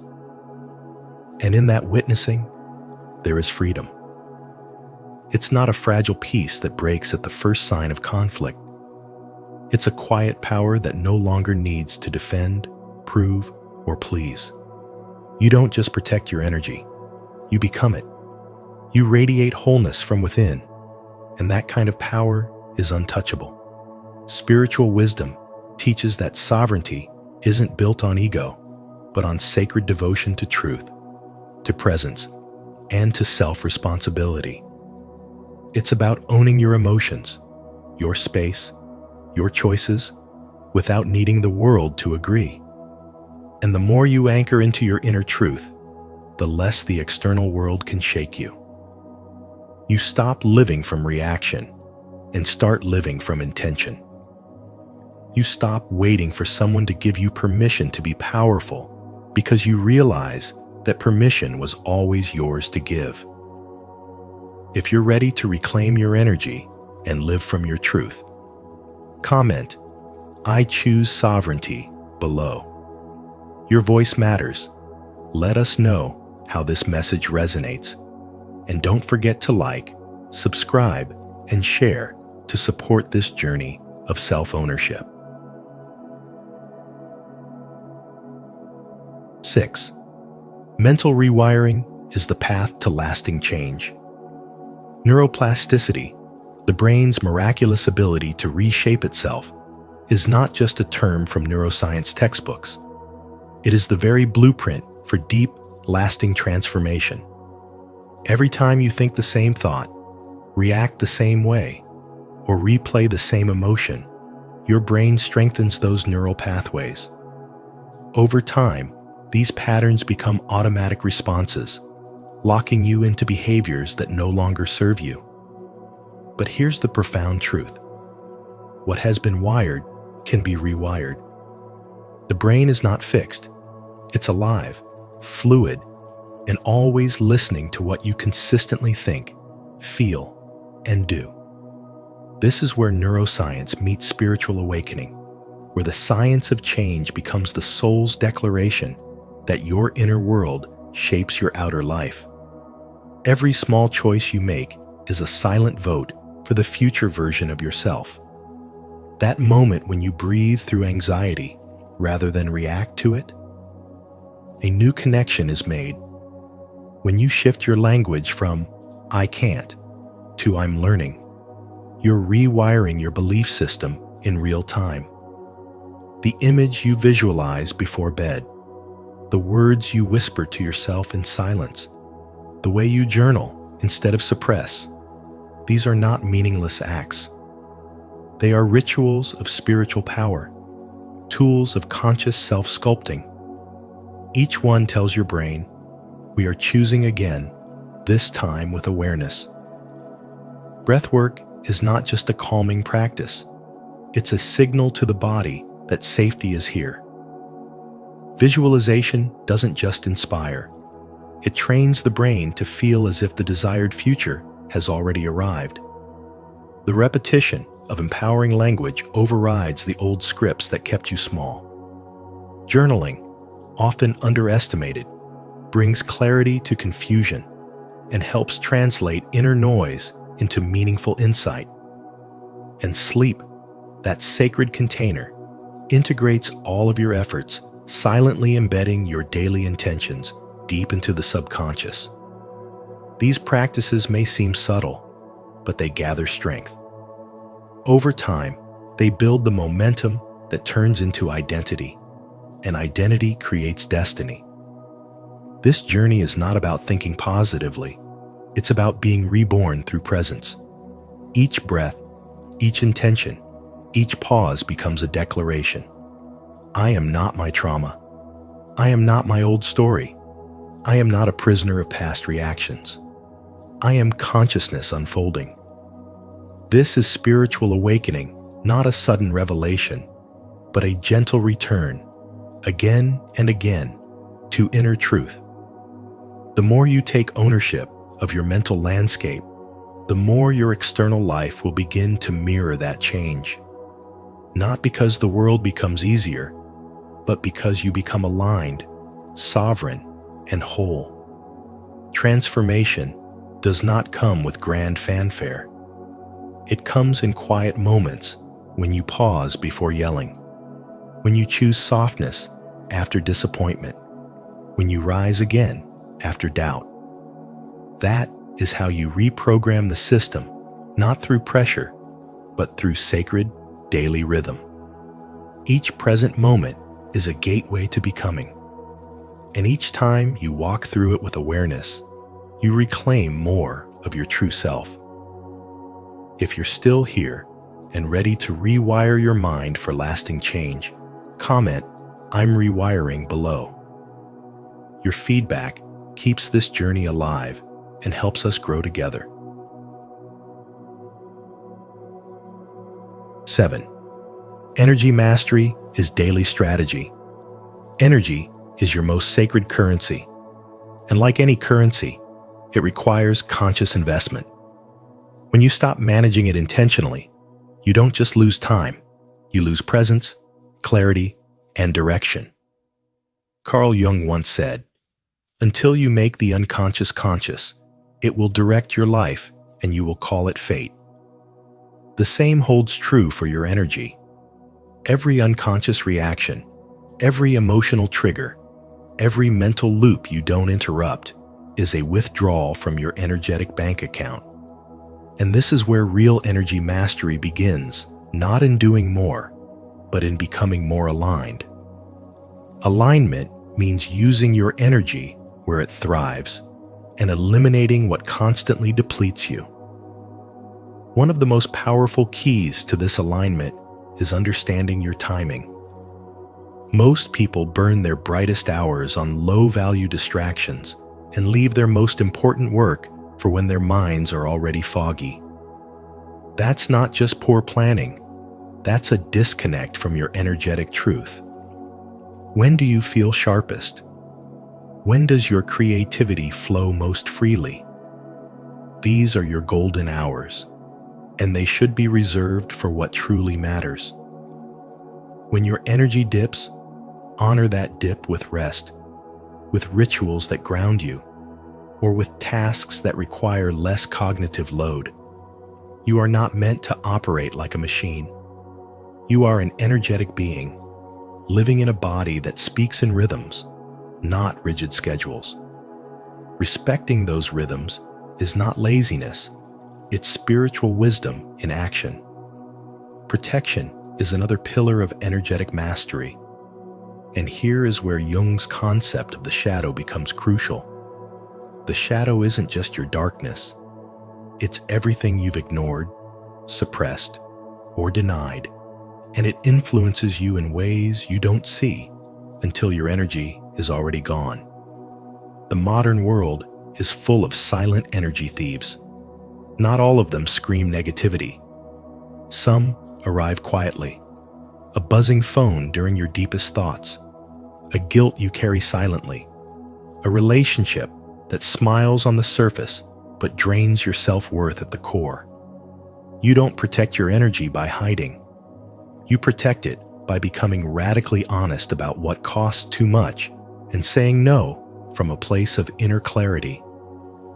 If it steals your light, it's too expensive. Not everything deserves access to your nervous system. I once knew a woman who woke up every morning determined to lead a focused and purposeful life. But before she even left her bed, she would scroll through emails, messages, the news, social media. By the time she stood up, her mind was no longer her own. It was already fragmented, hijacked by the world. When she finally decided to begin her mornings differently, with silence, journaling, breathwork, no screens, her life shifted. Her thoughts became clearer, her focus returned, and she began to feel something she hadn't felt in a long time: inner power. That change didn't come from adding more to her day. It came from reclaiming the first hour of her energy. Sustainable energy is not the result of willpower. It's the result of systems. Systems that support the body through quality rest, nourishing food, and conscious movement. Systems that restore the soul through meditation, stillness, or prayer. Systems that protect your peace through boundaries and integrity-based choices. Feeling tired doesn't mean you're weak. It means your energy is being invested everywhere, but nowhere that truly fills you back up. This is not a personal flaw. It's a call to recalibrate your life. To reclaim your energy is to reclaim your power. Carl Jung taught that true transformation begins with self-awareness. When you start noticing where your energy goes, when you start choosing where it flows, your entire life begins to change. You stop reacting and start responding. You stop chasing and start creating. The world no longer controls you because your energy is no longer up for grabs. This is spiritual awakening, not a mystical escape from reality, but a radical return to your center. Stay connected to your highest energy and purpose by subscribing to our channel. Here, we share practical insights and soulful strategies to help you master your energy every single day. Remember, your energy is sacred. Protect it, align it, and watch your life transform. 8. The mirror of perception shapes reality. The world, in its raw essence, is neutral. It doesn't favor or punish. It simply reflects. But your perception gives it meaning, painting every moment with the colors of your inner world. When your mental mirror is clouded by past wounds, fear, or limiting beliefs, even the most ordinary experiences feel heavy, threatening, or unfair. What you see outside is not the truth itself, but a distorted reflection of what's unresolved within. Carl Jung spoke to this when he said, "Until you make the unconscious conscious, it will direct your life, and you will call it fate." The shadows you haven't yet faced will color your reality and convince you that life is attacking you when it's actually revealing you. If your mirror is cracked with old betrayals or fogged by self-doubt, your energy will constantly react to illusion rather than truth. A friend's silence feels like abandonment. A setback feels like personal failure. A stranger's opinion shakes your entire identity. Not because these things are truly harmful, but because they touch a belief still alive inside you. Spiritual wisdom teaches that the external world is a screen and the projector is within. You are not at the mercy of what you see. You are the one assigning it meaning. And this is where transformation begins. Cleaning the mirror starts with honest self-inquiry. When you're triggered, do you pause and ask yourself, what story am I telling myself right now? This one question can begin to dissolve layers of illusion. Reframing is another powerful practice. Instead of thinking, they don't respect me, you might consider, they may be overwhelmed or unaware. In that shift, your energy changes. You move from reaction to reflection, from defense to discernment, from being drained to being centered. The world doesn't have to change, your perception does. In everyday life, this becomes a sacred discipline. You're stuck in traffic, and instead of fuming, you recognize an opportunity to breathe, to listen to your thoughts, to return to yourself. Someone criticizes you, and instead of collapsing into self-doubt, you examine whether their words align with your truth or reflect their own unhealed pain. These small moments become portals into spiritual awakening. Your emotional freedom lies not in changing the world, but in refining the lens through which you see it. When the mirror is clear, your energy becomes stable, luminous, and sovereign. People sense it. Situations shift in response to your inner peace. You're no longer thrown by every wave because you've become the stillness beneath it. Spiritual wisdom reminds you that the more clarity you bring to your perception, the more gracefully you move through life. Reactions soften, understanding deepens. You begin to respond rather than resist, to witness rather than absorb, to love without losing yourself. And slowly, almost quietly, nothing and nobody can affect your energy unless you give them permission. If this message helped you see the power of your own perception, leave a comment below. I choose to see with clarity. I'm ready to clean my mirror. Your words inspire others on this journey. 9. Waking up from collective illusion. Society conditions you from a young age to follow rules, fit in, and not question the systems around you. You're taught to consume, obey, and stay busy, so busy that you forget the quiet power resting inside of you. But the truth is, the moment you start asking why, something begins to shift. You step outside the trance. You stop accepting what you've been told as absolute truth. You begin to see how much of your thinking wasn't yours to begin with. That's the start of spiritual awakening, not a dramatic external change, but a subtle internal revolution. When you begin to question your beliefs, your habits, your identity, you're not losing your mind, you're reclaiming it. Carl Jung once said, "People will do anything, no matter how absurd, to avoid facing their own soul.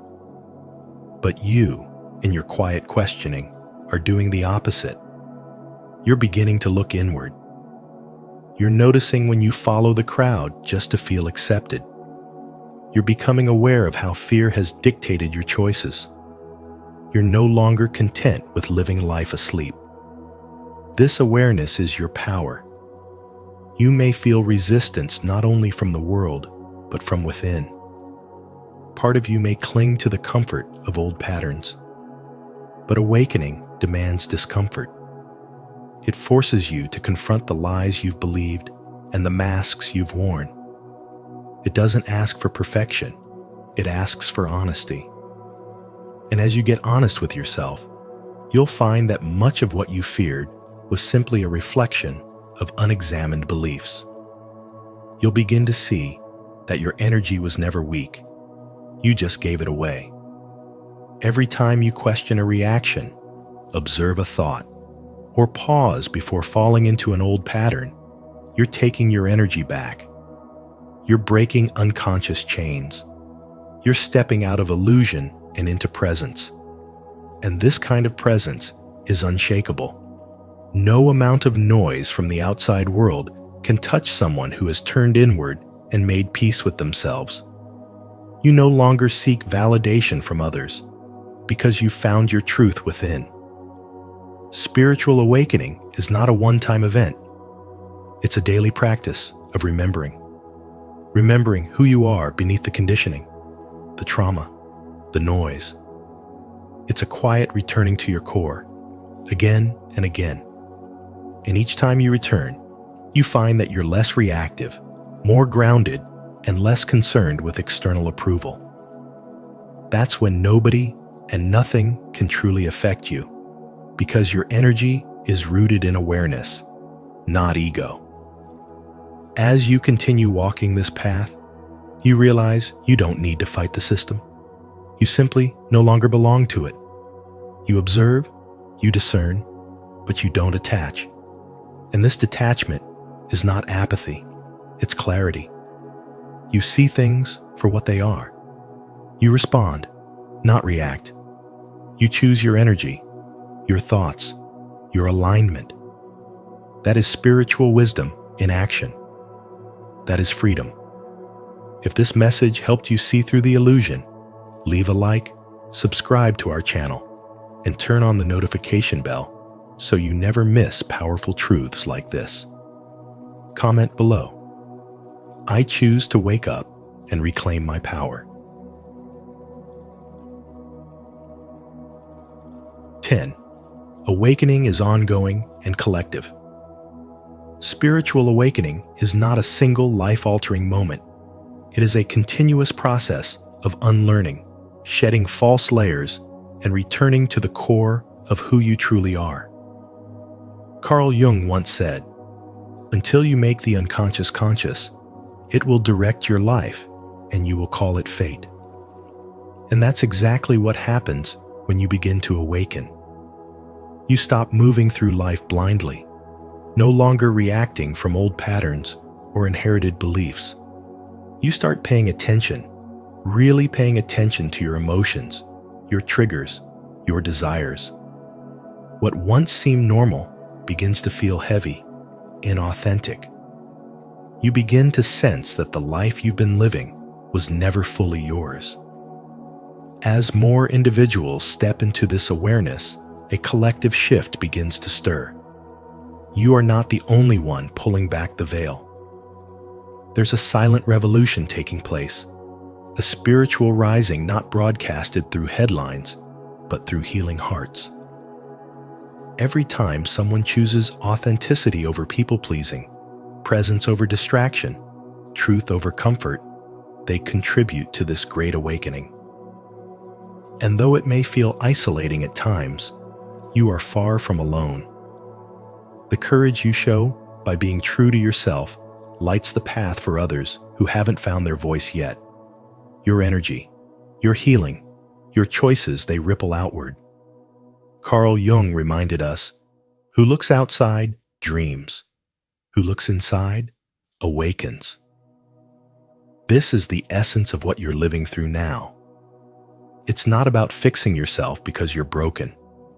It's about remembering that you were whole before the world convinced you otherwise. Awakening invites you to reclaim that wholeness, and as you do, the way you interact with life changes. You no longer chase validation or bend your truth to avoid discomfort. You learn to let go of needing others to understand your path. What matters more is that you understand it. What once triggered you begins to dissolve because you now see it for what it is, an invitation to heal, not a reason to react. A woman I know walked away from a corporate job that drained her soul. Everyone called her reckless, but what they couldn't see was that she was answering a call that came from somewhere deep within. In leaving, she didn't just find herself, she found a new circle of people who were also waking up, also choosing alignment over security, purpose over applause. Her journey gave others permission to do the same. And that's what happens when we follow our inner truth. It spreads, not through preaching, but through embodiment.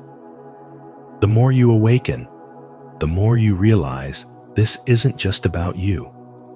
It's about healing ancestral patterns, challenging cultural conditioning, and choosing consciousness in a world that thrives on distraction. You become aware of how your energy affects others, how your presence uplifts or agitates depending on how rooted you are in yourself. Carl Jung taught that what you resist not only persists, but will grow in size. When you stop resisting your calling, your sensitivity, your need for solitude, you stop suffering. You become grounded, clear, peaceful, unshakable. This is what it means to awaken. Not just to see the truth, but to live it. Even when it's inconvenient, even when it's lonely, even when the old version of you tries to pull you back into what's familiar, you keep choosing yourself. And in doing so, you help shift the world. To affirm your place in this shared awakening, declare your presence on the path. Comment below. I rise with the collective to honor your journey and inspire others to awaken alongside you. So remember, your energy is your sacred space. When you learn to guard it, honor it, and align it with your highest self, nothing and nobody can shake your inner peace. As Carl Jung once said, who looks outside, dreams. Who looks inside, awakes. Let this be your invitation to wake up to stand in your power, to live with intention, and to rise above every distraction trying to pull you away from your truth. If this message spoke to your soul, don't forget to like, share, and subscribe to Spiritual Wisdom. Tap the notification bell so you won't miss any of our upcoming videos that guide you on your path to deeper awareness and transformation. Stay grounded, stay awakened, and most of all, protect your energy. Stay away from people who ask for these 5 things. People will do anything, no matter how absurd, to avoid facing their own souls. Carl Jung. In today's video on Spiritual Wisdom, we explore 5 subtle yet powerful behaviors that drain your energy and block your growth, especially when others ask them of you. These aren't just red flags in relationships. They are mirrors showing you where to set boundaries and reclaim your inner peace. As you listen, ask yourself, who in your life is asking too much of your spirit? Comment below with your thoughts and experiences. Your story might just help someone else awaken too. 1. Being asked to take responsibility for what isn't yours. People will test your boundaries in subtle ways. It often starts with a small favor, something that feels harmless. Maybe they ask you to listen to their problems late at night, help them pay a bill, or fix an issue they created. You say yes because you're compassionate. But over time, the requests grow. What began as kindness becomes obligation. Without realizing it, you find yourself carrying emotional and even financial loads that were never yours to bear. You're solving problems you didn't cause. You're managing emotions that aren't yours. And while they feel lighter, you begin to feel heavy, exhausted, resentful. That's not love. That's emotional exploitation. Carl Jung's deep insight into the human psyche reminds us that projection is one of the most dangerous defense mechanisms. People often project their pain, guilt, or irresponsibility onto others, and those with open hearts are the easiest targets. They'll frame their needs as your responsibility. But here's the truth. You are not their therapist, their bank, their savior. You are not here to fix lives at the expense of your own well-being. The moment you agree to carry what's not yours, you start walking away from yourself. And no relationship, whether it's with a partner, a parent, a sibling, or a friend, is worth abandoning your peace. Spiritual wisdom calls for discernment, not just empathy. Boundaries are not walls that keep people out. They are gates that protect what's sacred within. If someone is constantly asking you to be responsible for their choices, their healing, or their mistakes, they're not seeking connection. They're seeking control. And control often wears the mask of closeness. They'll guilt you, flatter you, even spiritualize the dynamic by saying you're the strong one, the old soul, the chosen healer. But real healing doesn't make you feel drained. Real connection empowers both people, not just one. This kind of manipulation operates on silent contracts. You help them, and in return, you expect appreciation or change. But often, neither comes. Instead, they ask for more. They learn that you will say yes, that your guilt will override your instincts. And every time you say yes to something that violates your inner truth, you weaken your connection with yourself. You begin to live reactively, constantly adjusting your energy to accommodate theirs. That is not spiritual alignment, that is self-abandonment disguised as virtue. Letting go of what's not yours is not cruelty. It's clarity. It's an act of sacred self-respect. When you say, "This is not mine to carry," you're not turning your back on love. You're turning toward a healthier expression of it. You're saying, "I will love you, but I will not be your emotional crutch. I will walk beside you, but I will not walk for you." That is spiritual maturity. That is integrity in motion. We must understand that helping someone isn't about sacrificing your own soul. It's about knowing your role. You can support, guide, and inspire, but you cannot rescue. Even Christ didn't heal everyone who asked.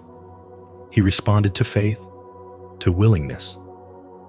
So why should you give your light to those who aren't willing to rise? If someone consistently brings you problems, but never solutions, pain, but never progress, chaos, but never accountability, they are not aligned with your path. Spiritual awakening sharpens your inner radar. You begin to feel when something is off. You hear the hidden messages beneath the surface of requests. Help me sometimes really means carry me. And that is where your boundary must stand. Not from anger, but from understanding. Not from fear, but from truth.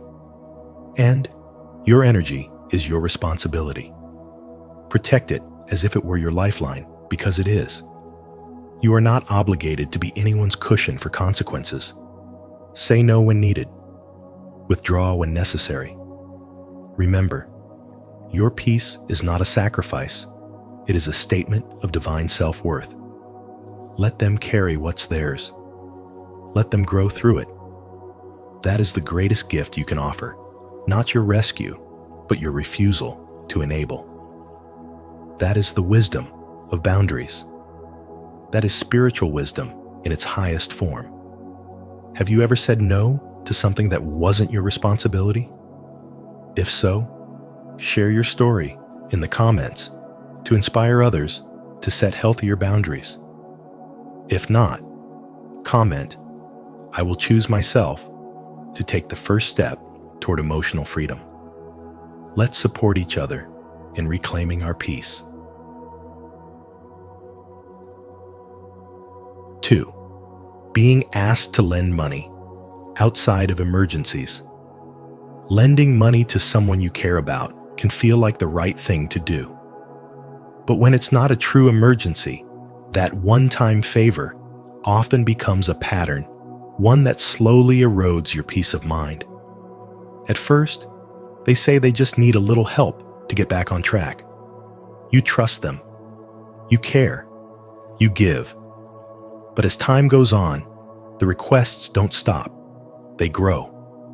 The problem isn't just the money leaving your account. It's the emotional pressure, the subtle guilt, and the unspoken expectation that you'll always say yes. Carl Jung taught that what lies beneath the surface of human behavior often holds more power than what's visible. Repeatedly asking for financial help without accountability is rarely just about money. It's a symptom of a deeper dynamic. It reflects a lack of responsibility, a misuse of trust, and often unconscious emotional manipulation. You become the safety net for someone who refuses to build their own.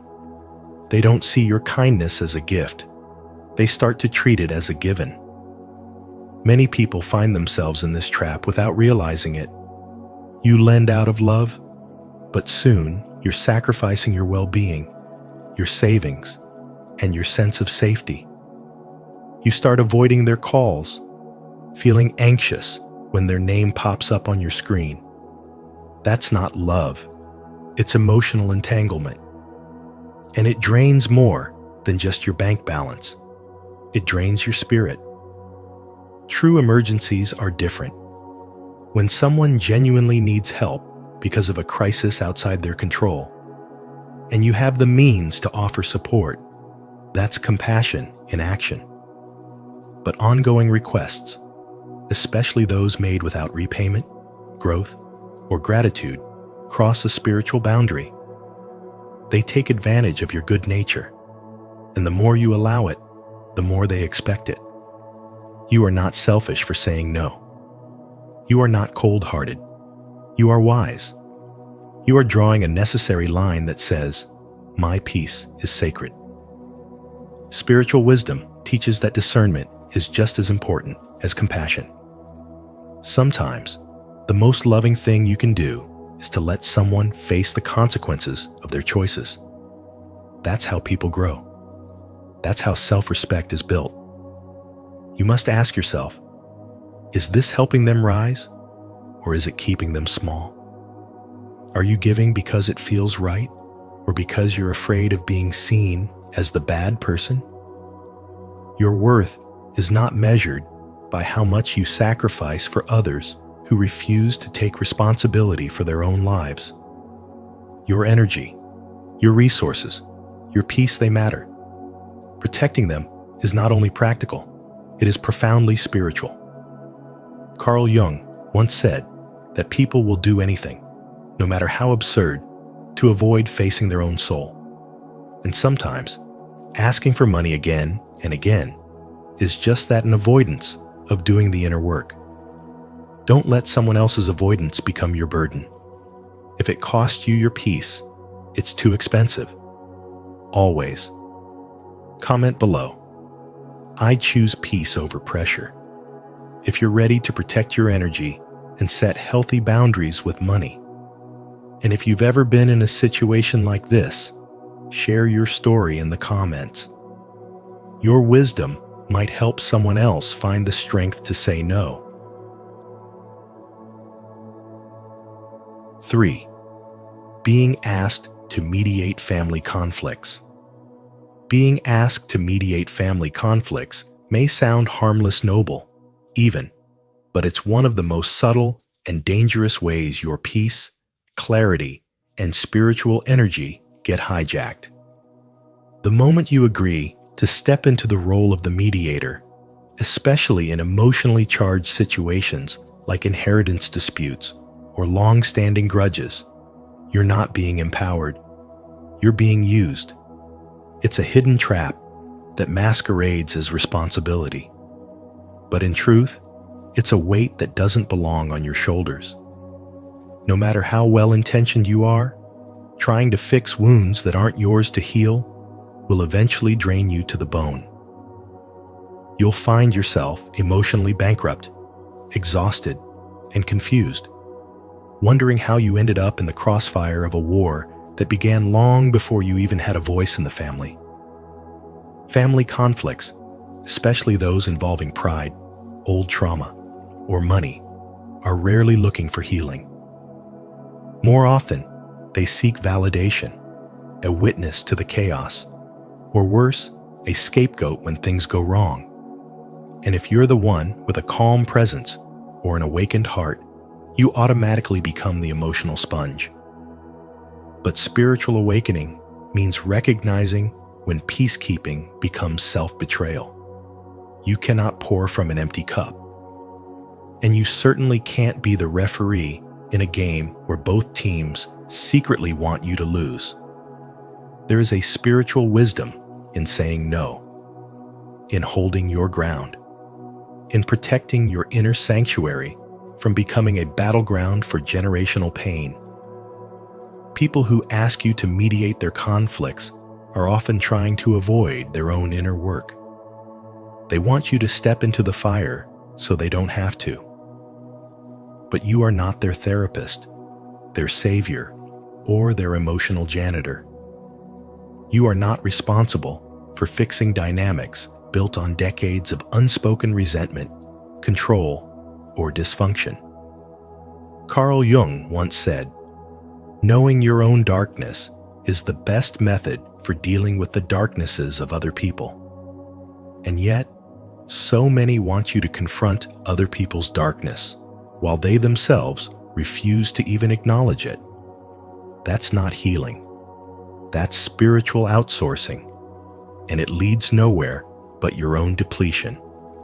Spiritual awakening is about awareness, and part of that awareness is knowing when your help is actually enabling, not empowering. Take Mia, a compassionate woman in her mid-30s, who agreed to mediate a heated dispute between her mother and uncle over their childhood home. What began as a sincere desire to bring peace turned into months of emotional labor. Accusations flew, sides were taken, and when it all fell apart, guess who got blamed? Mia. She was accused of bias, of not trying hard enough, of making it worse. In truth, she did everything she could. But it was never her battle to begin with. And in the process, she lost her sense of balance, clarity, and joy. That's the price of stepping into conflicts that are not aligned with your soul's purpose. The truth is simple. Not every family storm requires your umbrella. Not every problem needs your intervention. There's strength in silence. There's power in stepping away. And there is deep spiritual wisdom in choosing your peace over forced loyalty. Just because someone is family doesn't mean they have access to your spirit. Your energy is sacred, and the more awakened you become, the more you realize that guarding your peace is not just an act of self-care, it's an act of spiritual responsibility. So the next time someone comes to you asking you to mediate their emotional chaos, remember this: you were not born to be the sacrificial lamb for broken systems. You were born to awaken, to rise, to shine from a place of wholeness. And that requires boundaries. That requires discernment. That requires the courage to say, "I love you, but I will not lose myself to fix what you refuse to face." That is the kind of strength your spiritual awakening calls for. Not the strength to carry everyone's burdens, but the wisdom to know which ones are yours. Have you ever been caught in the middle of a family conflict, trying to fix what wasn't yours to begin with? If so, share your experience in the comments below. Your story could help someone feel less alone. If not, comment, "I choose peace," to affirm your commitment to protecting your energy and well-being. 4. Being asked to change who you are or how you live. As you journey through life, especially after seasons of transformation and spiritual awakening, there will come a moment when people around you, family, friends, even colleagues begin to project subtle or direct expectations on how you should live. They may suggest that you change the way you dress, speak, believe, or move through the world. These requests may sound harmless, even loving at times. But underneath, many of them are rooted in discomfort with your individuality.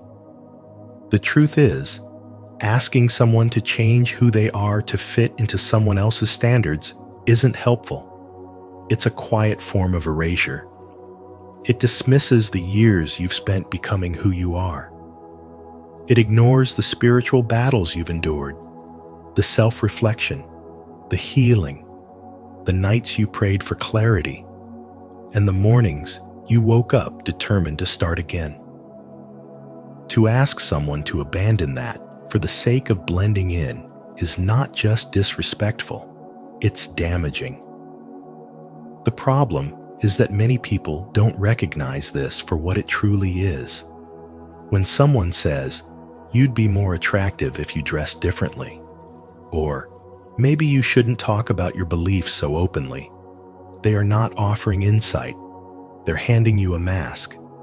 And too many people, afraid of conflict or rejection, put that mask on. They begin to shift, to mold themselves, to comply with someone else's narrative. Slowly, their soul begins to dim, not because it lost its light, but because it was told that shining was too much, and that is the price of approval that is far too high. True spiritual wisdom teaches us that alignment with our truth is sacred. It is not meant to be compromised for temporary comfort or external applause. Carl Jung once said, "The privilege of a lifetime is to become who you truly are." And this becoming isn't a performance, it's a deep, often painful unfolding. So when someone asks you to alter that, to abandon what you've discovered through your awakening, you must see it for what it is, a demand rooted not in love, but in fear. People fear what they don't understand. They fear what challenges their beliefs or calls out their inauthenticity. And often, your unapologetic presence does exactly that. You reflect back to them the courage they haven't yet accessed. You awaken the longing they've buried beneath roles, obligations, and illusions. That's why authenticity is not only your power, it's your responsibility. Every time you choose to remain true to your values, your pace, your voice, your spirit, you declare to the world, "I am not here to entertain expectations. I am here to live fully." That level of self-respect becomes a beacon for others still trapped in self-abandonment. It gives them permission to say no, to reclaim themselves, to stop editing their soul for the comfort of others. So when someone asks you to change the essence of who you are, pause. Ask yourself if what they want is love or control, alignment or convenience. Because you are not a character in their story, you are the author of your own. And your spiritual awakening was never meant to make you more acceptable to them. It was meant to make you more aligned with God, with purpose, and with truth. Let no one rewrite that. If this message speaks to your soul, leave a like, subscribe to the channel, and hit the notification bell so you never miss content that honors your authenticity. Comment below. I choose to live as my true self. If you're ready to embrace who you are without apology, without compromise. 5. Being asked to prioritize others' feelings over your own. Sometimes, love disguises itself as obligation. You're told to be quiet when your truth makes others uncomfortable. You're encouraged to shrink, to silence your needs, to place other people's feelings above your own. It begins with guilt, subtle expectations, unspoken rules. Don't upset them. Don't be too much. Don't ask for what you need. But over time, this emotional suppression becomes a cage. You wake up one day, realizing you haven't been living for yourself.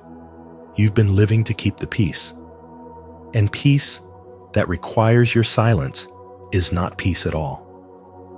Carl Jung taught that the greatest burden a child must bear is the unlived life of the parent. That same burden often shows up in adult relationships. A partner wants you to hold back your ambition so they feel secure. A family member demands your time, your presence, your energy, yet gives no space for your truth. This isn't love, it's control. True love, real respect, spiritual wisdom, they all allow you to exist in fullness. If someone cannot love you without asking you to hide your light, then they do not love you. They love your compliance. There was once a woman who spent years sacrificing her own joy to keep her relationships intact. She always said yes, even when she was drowning inside. She apologized just to end arguments. She swallowed her pain so others wouldn't have to face their own discomfort. Her name could be Maya, or perhaps it's your name. Her story echoes in so many of us, until one day she said no. And the people who claimed to love her called her selfish, cold, distant. But that wasn't the truth. The truth was, she had finally stopped abandoning herself. There comes a point when saying no is the most loving thing you can do for yourself and for others. Because anything built on guilt, fear, or the need to keep someone comfortable is not sustainable. Carl Jung reminded us that wholeness comes from integrating the parts of ourselves we've hidden. And often, we hide them because we've been taught they're too much, too intense, too inconvenient, too real. If someone asks you to prioritize their comfort over your authenticity, you must remember, you are not responsible for regulating their emotions at the cost of your soul. Love never demands self-betrayal, and spiritual wisdom teaches that every time you silence your truth, you drift further from your purpose. That's the real cost, not the temporary discomfort of conflict, but the permanent ache of a life unlived. So when someone looks you in the eye and asks you to forget yourself for them, know that your answer holds the weight of your becoming. Say yes to yourself. Say yes to your voice. Say yes to your truth. Anything else is a slow death of the spirit. To honor your truth and reclaim your light, make a bold declaration. Comment below, I choose myself, to affirm your right to live authentically and inspire others to do the same. And if this message speaks to your soul, like this video, subscribe and turn on the bell so you never miss a moment of spiritual strength and self-love. Thank you for joining us today on Spiritual Wisdom. As you reflect on Carl Jung's powerful insights, remember your energy is sacred. Protect it by staying away from those who demand what drains your soul or compromises your growth. True spiritual alignment comes from honoring your boundaries and choosing relationships that nourish your higher self. If this message resonated with you, don't forget to like this video, share it with someone who needs to hear it, and subscribe to Spiritual Wisdom. And make sure to turn on the notification bell so you never miss the deep, transformative content we have coming next. Until next time, stay wise, stay awakened.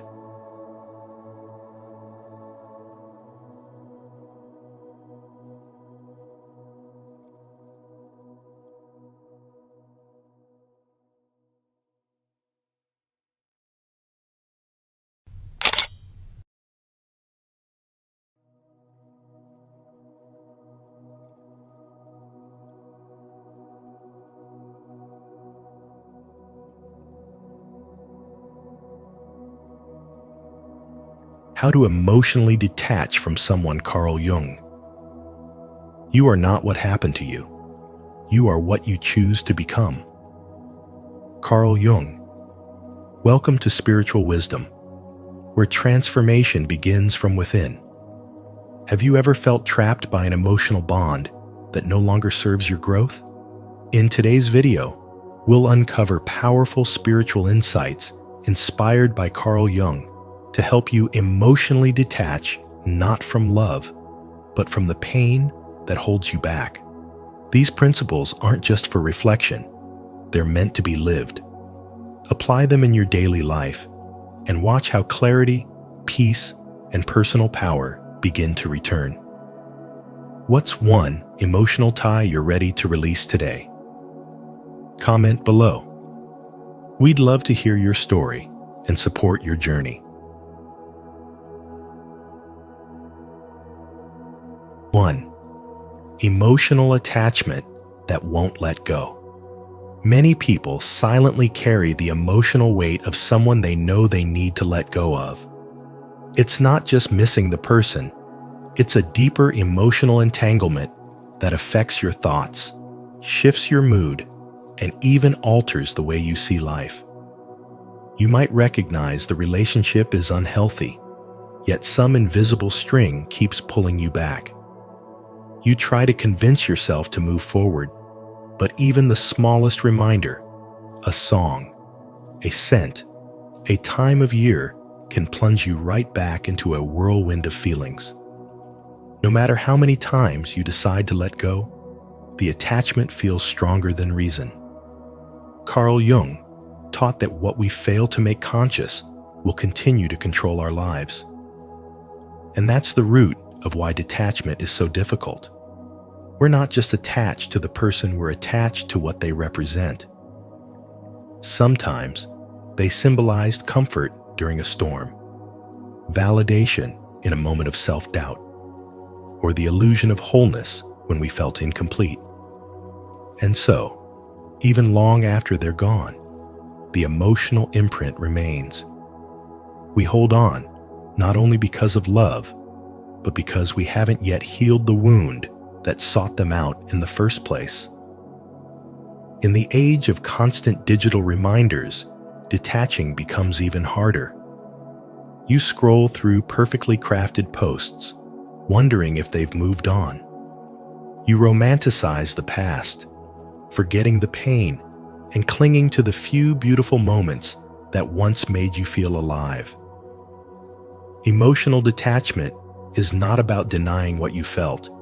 It's about being honest about what those feelings were built on. Were they rooted in reality? Or were they the result of deep unconscious needs and unresolved childhood patterns? According to Carl Jung, many of our relationships are mirrors of our inner world. We project our fears, hopes, and insecurities onto others and confuse the reflection for reality. Take the story of Lily, who after a difficult breakup did everything right.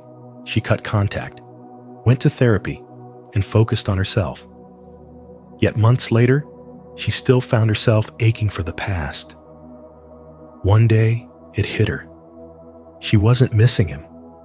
She was missing the version of herself who felt seen, desired, and worthy. It wasn't about him. It was about the identity she had temporarily claimed through his presence. That moment of self-realization changed everything. She stopped grieving the relationship and started rebuilding the parts of herself she had given away. Detachment isn't coldness. It's clarity. It's the ability to see a person, the connection, and yourself without distortion. It's choosing to love from fullness rather than from fear. When you stop chasing closure from someone else and instead give it to yourself, you shift from being a prisoner of your emotions to the author of your peace. Jung reminds us that true freedom begins when we withdraw our projections and reclaim our inner authority. You don't detach by forgetting. You detach by waking up, by seeing the truth, honoring the lessons, and remembering who you are outside of the connection. Letting go doesn't mean you never cared. It means you're finally ready to care for yourself more. Have you ever felt emotionally tied to someone no matter how hard you try to let go? If so, share your experience in the comments. Your story might help someone else heal. And if you're ready to finally release what's holding you back, comment, "I am ready to let go," so we can walk this journey of emotional freedom together. 2. Why letting go is so hard. Letting go of someone is rarely just about that person. It's about the emotional world they represented. When we form deep emotional bonds, they are often born from old wounds we haven't healed. That connection becomes a coping mechanism, a subconscious strategy for soothing feelings of abandonment, unworthiness, or inner voids we've carried for years. We don't merely miss the presence of a person. We miss the emotional security, the sense of belonging, and sometimes even the identity we created through them. They became our mirror, reflecting a version of us that felt more complete, more lovable. Losing them feels like losing access to that version of ourselves. And so, what makes letting go feel unbearable is not just love. It's the fear of facing those wounds without a distraction. It's the dread of being left alone with the echo of unmet childhood needs, unhealed insecurities, and forgotten pain. Carl Jung's spiritual wisdom teaches that until we bring the unconscious into consciousness, we will continue to repeat these emotional patterns, calling them destiny. When someone triggers a deep wound, such as the fear of abandonment or rejection, our bond to them becomes a loop, fueled not by love, but by survival. That's why detachment often feels like death, not of the relationship, but of the illusion it sustained. We think we're grieving a person, but we're really grieving a part of our own psyche we projected onto them. The relationship becomes a symbol, a surrogate for something we never received: a parent's approval, unconditional love, a sense of safety. And when that symbol disappears, so does the comfort we falsely believed it provided. This is why the pain is so disproportionate. It's not just about this moment. It's about every buried moment rising to the surface, demanding to be seen. Spiritual wisdom doesn't ask us to suppress this grief. It invites us to study it, to understand that the soul is not trying to punish us by taking this person away. It is trying to reveal what we have yet to integrate. The emotional pain becomes a doorway. Behind that door is self-reclamation. We begin to see that the other person didn't complete us. They revealed the parts we believed were missing. And now, with that mirror gone, we are invited to find those parts within ourselves. Letting go, then, is not about forgetting. It's about remembering who you were before the wound. It's about reclaiming your wholeness, knowing that you were never truly broken, only temporarily fragmented. You start to see your triggers as teachers, your grief as a guide. You stop asking, "Why did they leave?" and begin asking, "What in me needs to be healed?" That shift is where transformation begins. You come home to yourself. You become the source of the love you once begged for. And that is when emotional detachment becomes an act of deep spiritual wisdom, not withdrawal, but liberation. If this message resonates with your journey, comment below, "I am healing and letting go." Let's support each other in breaking free from past wounds and reclaiming our peace. 2. Why letting go is so hard. Letting go of someone is rarely just about that person. It's about the emotional world they represented. When we form deep emotional bonds, they are often born from old wounds we haven't healed. That connection becomes a coping mechanism, a subconscious strategy for soothing feelings of abandonment, unworthiness, or inner voids we've carried for years. We don't merely miss the presence of a person. We miss the emotional security, the sense of belonging, and sometimes even the identity we created through them. They became our mirror, reflecting a version of us that felt more complete, more lovable. Losing them feels like losing access to that version of ourselves. And so, what makes letting go feel unbearable is not just love, it's the fear of facing those wounds without a distraction. It's the dread of being left alone with the echo of unmet childhood needs, unhealed insecurities, and forgotten pain. Carl Jung's spiritual wisdom teaches that until we bring the unconscious into consciousness, we will continue to repeat these emotional patterns, calling them destiny. When someone triggers a deep wound, such as the fear of abandonment or rejection, our bond to them becomes a loop, fueled not by love, but by survival. That's why detachment often feels like death, not of the relationship, but of the illusion it sustained. We think we're grieving a person, but we're really grieving a part of our own psyche we projected onto them. The relationship becomes a symbol, a surrogate for something we never received: a parent's approval, unconditional love, a sense of safety. And when that symbol disappears, so does the comfort we falsely believed it provided. This is why the pain is so disproportionate. It's not just about this moment. It's about every buried moment rising to the surface, demanding to be seen. Spiritual wisdom doesn't ask us to suppress this grief. It invites us to study it, to understand that the soul is not trying to punish us by taking this person away. It is trying to reveal what we have yet to integrate. The emotional pain becomes a doorway. Behind that door is self-reclamation. We begin to see that the other person didn't complete us. They revealed the parts we believed were missing.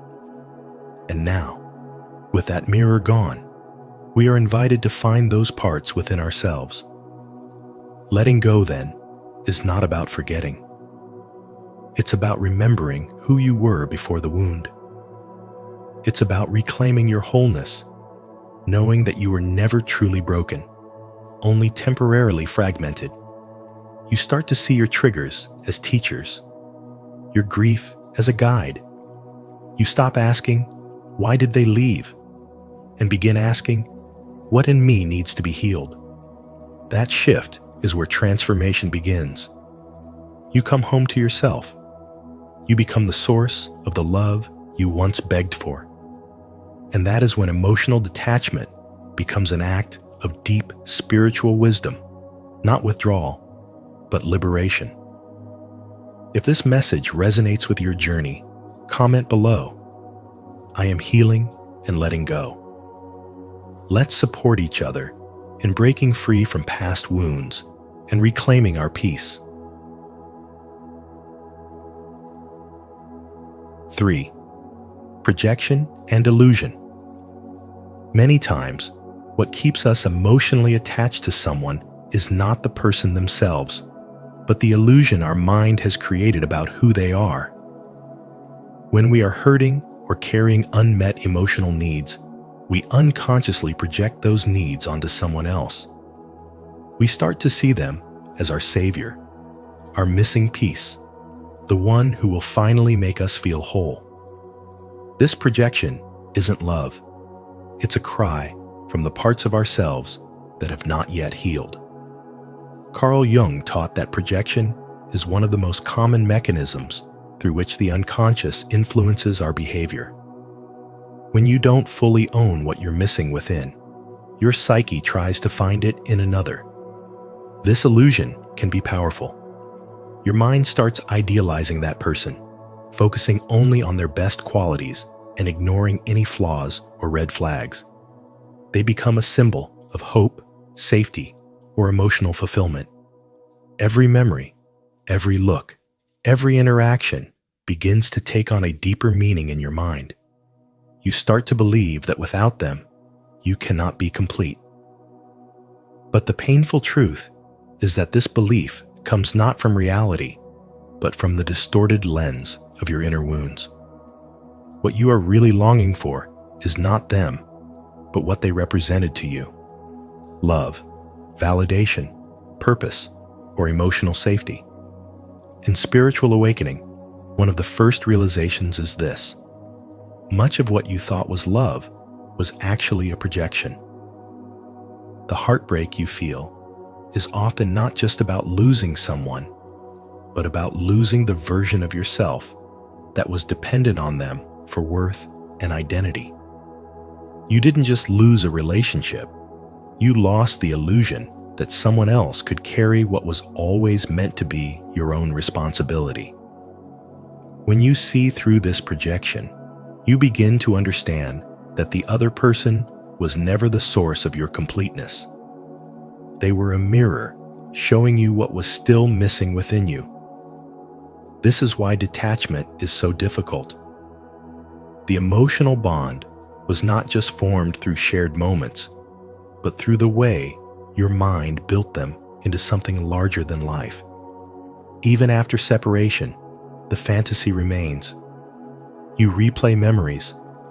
You reinterpret signs. You create meaning out of silence. All of this keeps the projection alive and the wound open. The mind resists letting go of what it believes is the key to healing, even when that belief is the very thing causing suffering. But once you begin reclaiming the energy you've given away, something shifts. You start asking different questions.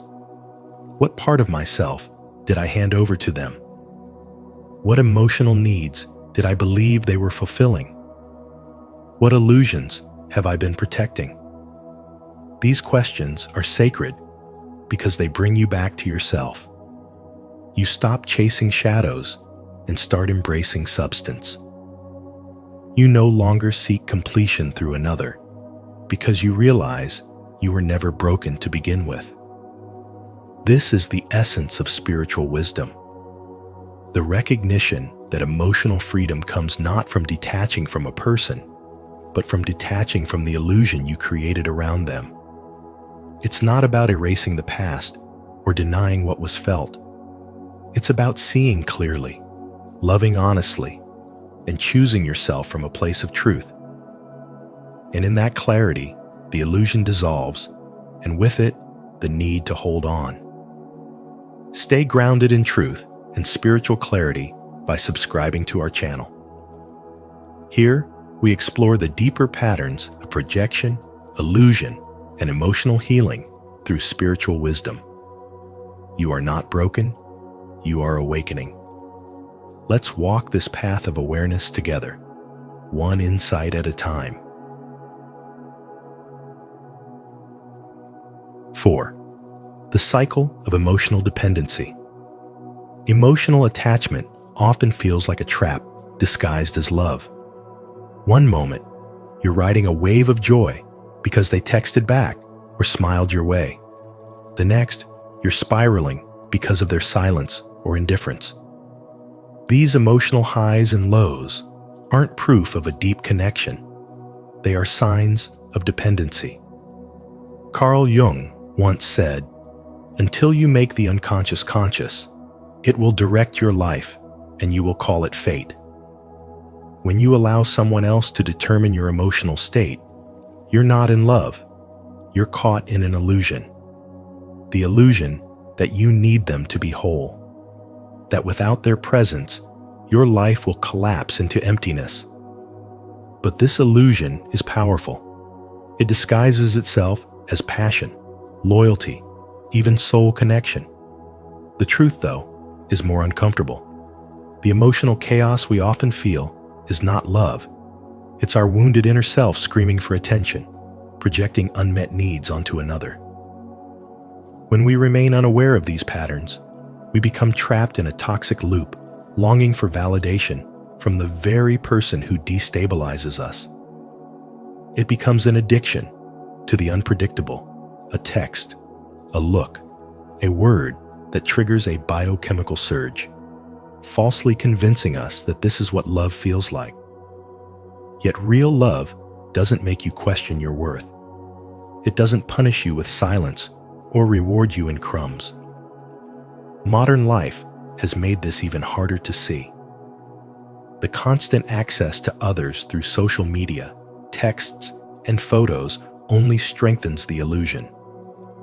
One glimpse of their story or a like on your post can shift your mood instantly, reinforcing the belief that your emotional peace depends on them. But that belief is false. Carl Jung emphasized that healing starts with facing the self. When you begin to explore your emotional reactions, why their silence feels like abandonment, why their affection feels like oxygen, you take the first step toward emotional freedom. Eliza, a young woman in her late 20s, lived this cycle for years. Her partner never clearly committed, but never truly let her go. She held on to every small gesture, mistaking it for love. When he disappeared, she'd crumble. When he returned, she'd light up like a child being chosen again. It took her countless heartbreaks to realize she wasn't addicted to the man, she was addicted to the drama, to the hope, to the fantasy that one day he'd finally see her worth. The moment she stopped chasing his validation and began nurturing the parts of herself she had abandoned, she felt something she hadn't felt in years: peace. That peace came not from external closure, but from internal awakening. Carl Jung called this the process of individuation, where you reclaim the scattered pieces of yourself and become whole without relying on anyone to complete you. The spiritual awakening begins the moment you stop projecting your wounds onto others and start healing them within. It is a sacred shift from chaos to clarity, from emotional dependence to emotional sovereignty. You realize that detachment isn't bitterness, it's liberation. It doesn't mean you stop caring. It means you start caring for yourself more. Emotional detachment is the act of returning to your center. It's choosing yourself, not out of selfishness, but out of self-respect. It's recognizing that your worth isn't defined by how someone treats you, but by how deeply you honor your own emotional truth. You stop chasing closure and begin creating inner safety. You stop clinging and start surrendering. And in that surrender, you find something far greater than romantic attention. You find spiritual wisdom, the kind that frees your heart, sharpens your vision, and brings you back to life. If this message resonates with you, declare your freedom in the comments. I reclaim my emotional power. And don't forget to like, subscribe, and turn on notifications so you never miss a moment of insight and healing. 6. Emotional scripts and learned pain. Many people unknowingly associate love with suffering, insecurity, or emotional chaos, not because they want pain, but because pain feels familiar.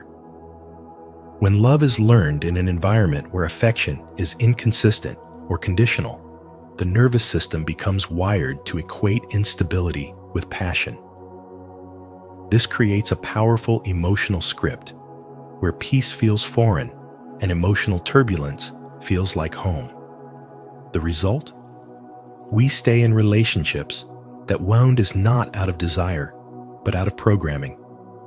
We confuse trauma with intimacy, thinking the highs and lows mean we're alive, when in reality, we're reliving an old story that was never ours to carry.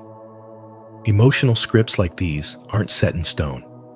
They were developed over time and can be rewritten. But the first step is awareness. Recognizing that your attachment to someone may not be love. It may be a reenactment of pain disguised as love.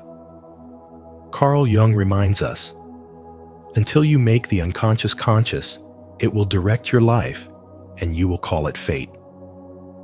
This is where spiritual awakening begins.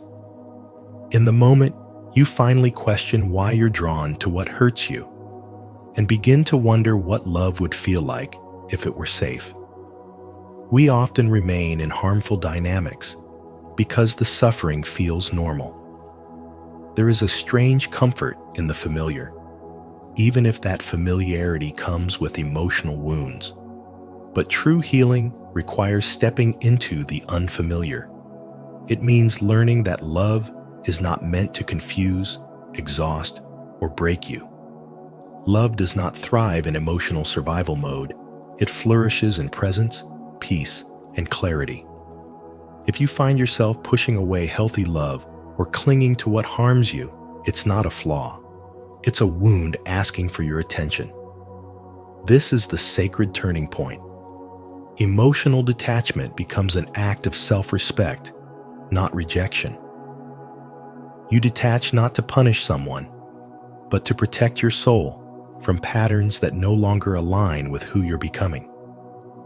You begin to understand that your worth isn't defined by who stays or who goes.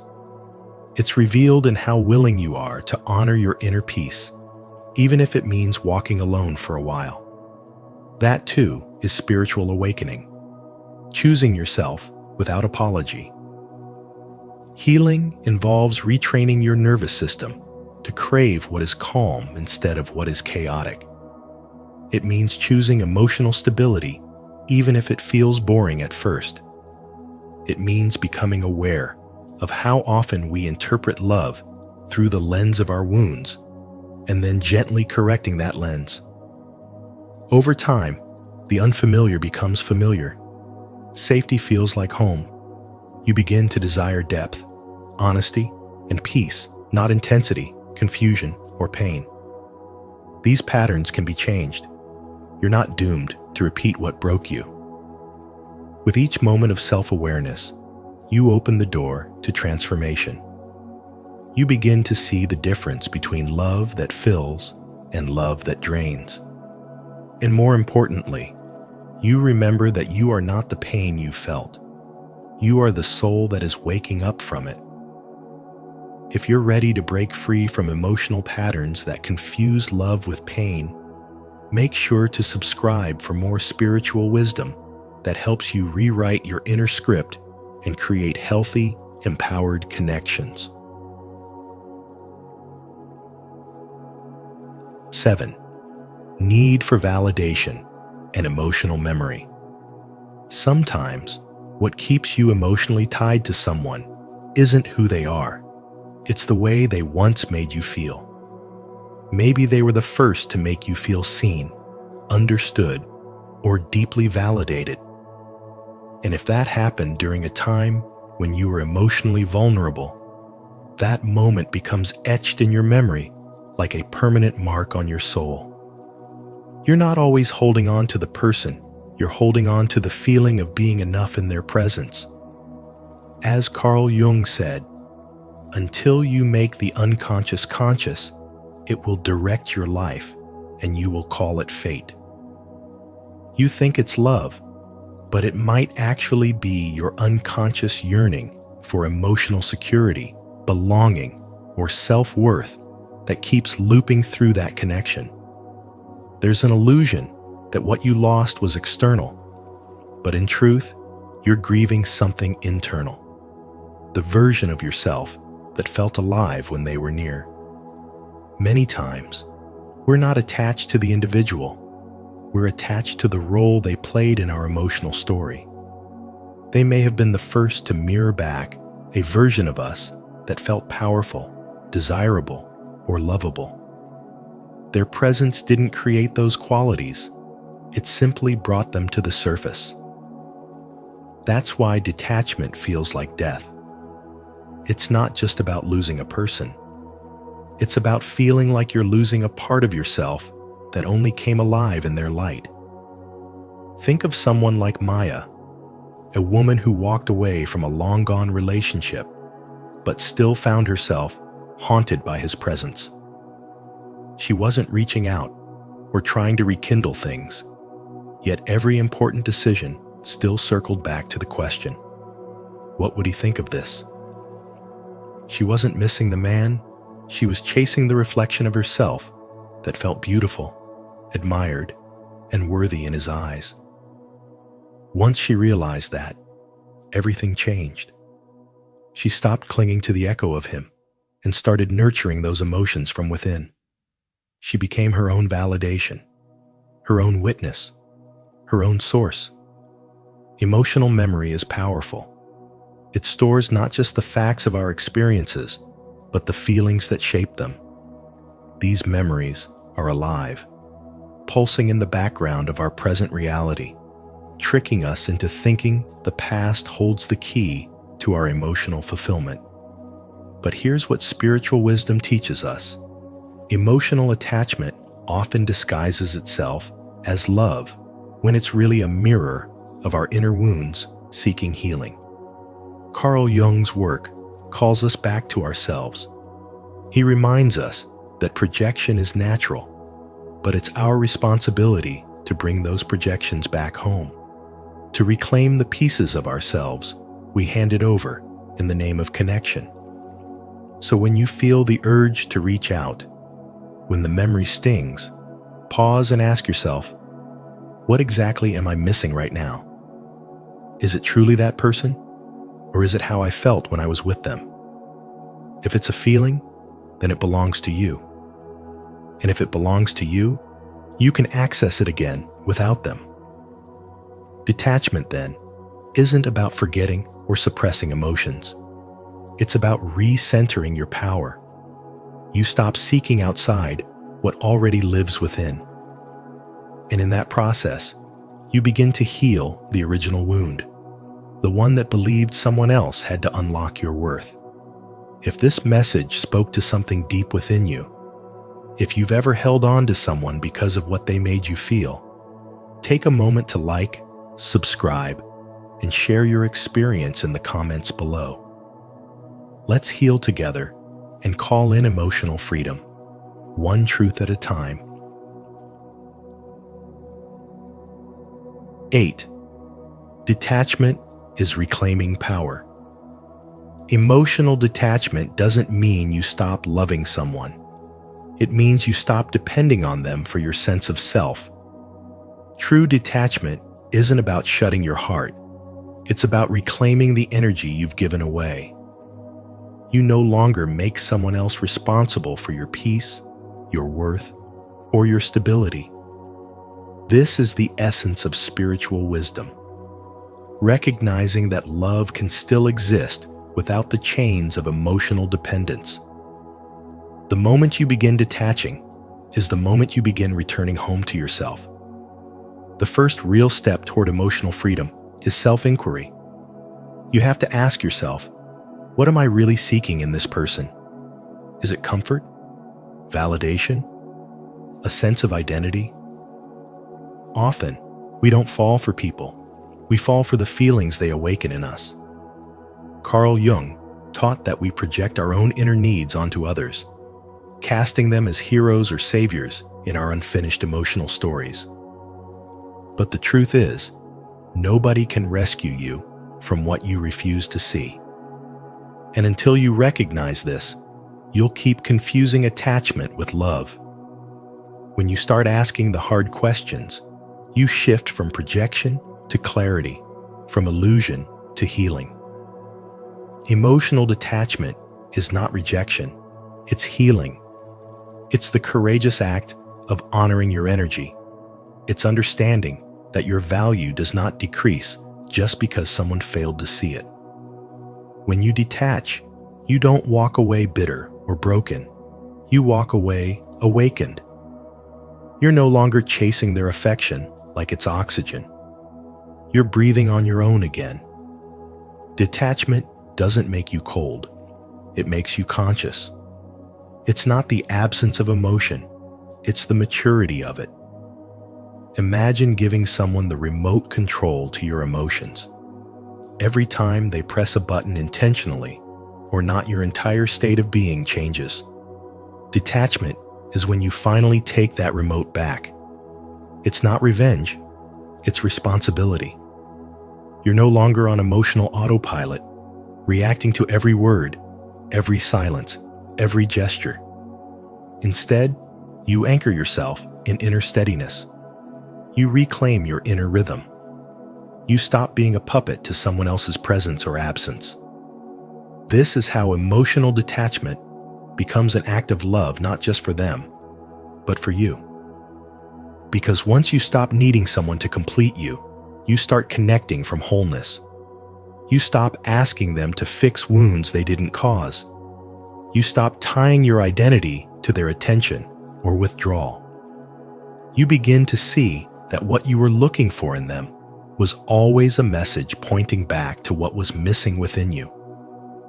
And the beauty of spiritual wisdom is this: when you detach with grace, you don't shut people out. You simply stop abandoning yourself. You no longer sacrifice your mental peace for temporary emotional highs. You choose presence over performance, peace over chaos, and truth over fantasy. You no longer love from fear, you love from freedom. Now, close your eyes, take a deep breath, and feel your energy returning to you. Detachment is not rejection, it's reclaiming your power. Repeat with me. I release the need to depend. I choose peace. I choose me. 9. Key practices for emotional detachment. The first step toward emotional detachment is recognizing projection. Often, it's not the person we're attached to, but the meaning we've assigned to them. Maybe we've projected our longing for safety, validation, or even salvation onto them. Carl Jung believed that we fall not in love with the person themselves, but with our own unrecognized parts reflected in them. That's why detachment feels so hard. We're not just walking away from someone, we're withdrawing the energy we've unconsciously invested in the illusion they represented. Once you see this clearly, the next step is to break the idealization. Begin to see the person not as a symbol or a savior, but as a flawed, complex, ordinary human being. When you let go of the fantasy, you allow the truth to emerge. You realize they weren't the missing piece of your soul. They were a mirror showing you what still needed healing. This is not about bitterness, but about clarity. When you dismantle the pedestal, your emotional grip loosens naturally, and peace starts to return. As this clarity settles in, you begin to reconnect with yourself. Instead of chasing their presence, you turn inward. You journal your thoughts, rediscover forgotten passions, move your body, sit in stillness. You remember what makes you feel alive without them. You reconnect with your inner world, your own needs, desires, dreams, and little by little, the emptiness fades. What once felt like a void begins to feel like space, sacred, open, expansive. In that space, something new is born, your own voice. But this process is not linear, so you must practice self-compassion. Some days, you will feel strong and clear. Other days, a memory might pierce through and unravel you. Be kind to yourself when that happens. You're not weak, you're healing. Emotional detachment is not a switch to flip. It's a process of unwinding years of emotional entanglement. Talk to yourself gently. Hold yourself through the waves. Tell yourself the truth. I am healing. I am awakening. I am allowed to take my time. Finally, embrace solitude not as punishment, but as purification. Solitude is not the absence of love, but the presence of self. In stillness, you begin to hear what noise once drowned out. You become intimate with your own soul. You meet your true self beneath the projections, beneath the emotional clutter. And this, truly, is the moment of spiritual awakening. You stop grasping for love outside and begin cultivating it from within. You stop identifying with pain and begin embodying peace. And in that sacred solitude, you discover emotional detachment was never about losing someone. It was about remembering who you are. If you're still with me, comment below. I'm choosing peace over projection. Your words matter. They let us know these practices resonate and help others feel less alone on their journey. Let's grow in emotional clarity together. 10. Practical strategies to begin detachment. Reflective writing is one of the most powerful tools you can use when trying to emotionally detach from someone. By consistently journaling your thoughts, emotions, and questions, you begin to recognize the repeating emotional loops that have held you hostage. As Carl Jung emphasized, the unconscious becomes powerful when it remains unseen. But through writing, you make the unconscious conscious. You start to notice your own triggers, your core wounds, and how certain emotional patterns link back to old, unresolved needs. This clarity is your first act of freedom. It allows you to separate who you are from what you feel. As you gain insight, the next step is emotional independence. Detachment isn't about shutting off your heart. It's about redistributing your energy. Instead of pouring your attention into someone who may no longer serve your growth, you begin to pour that attention into yourself. You set small but meaningful goals. You take care of your body, your environment, your inner world. You find joy again in the little things. A long walk, a creative hobby, a new book. These aren't distractions. They are declarations. Each moment you give back to yourself is a reminder. I am not defined by anyone else. But healing doesn't stop at the surface. Dream analysis and visualization offer a deeper access point to your inner world. Carl Jung believed dreams were the psyche's natural way of communicating hidden truths. So, when you dream about that person or emotionally charged symbols, don't ignore them and interpret them. Ask yourself what your subconscious is trying to process. Then, go further. Use visualization techniques to create mental imagery that supports your detachment. Picture yourself cutting energetic cords with love and clarity. Imagine stepping into a peaceful version of yourself, untouched by old emotional chaos. The more you see it in your mind, the more your nervous system believes it's real. When the waves of sadness hit, it's easy to spiral into guilt or emotional exhaustion. That's where self-compassion must come in. Breathwork helps you regulate your energy in moments of overwhelm. Inhale slowly, hold, and exhale fully again and again. Pair this with affirmations like, I am safe without them, or I trust myself to let go. These practices don't erase pain, they soften it. They remind you that your emotions are temporary guests, not permanent truths. Boundaries are the sacred gates to your healing. Begin by reducing contact, not to punish the other person, but to protect your space. Unfollow them, mute notifications, or take a break from their world. Let go of the habit of replaying old conversations or stalking their updates. Detachment grows stronger in the absence of emotional noise. You don't need closure from someone else to find peace within yourself. And finally, anchor everything in gratitude. When longing tries to convince you that the past was better, gratitude brings you back to the present. Focus on what is here: your breath, your progress, your strength. Write down small blessings: the sunlight, a kind message, your own resilience.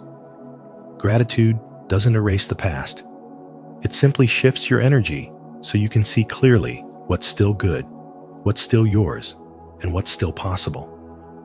Comment below, "I choose peace," if you're ready to begin your journey of emotional detachment. Let this be your commitment to healing, rediscovery, and protecting your inner space with grace and intention. 11. Detachment as inner liberation. Detachment is not about losing someone. It's about returning to yourself. When someone's presence begins to consume your energy, influence your emotions, and cloud your peace of mind, it's a sign that your soul is asking for release. Carl Jung believed that healing comes not through clinging, but through the courageous act of letting go. Emotional detachment isn't cold or heartless. It's the most profound act of self-respect.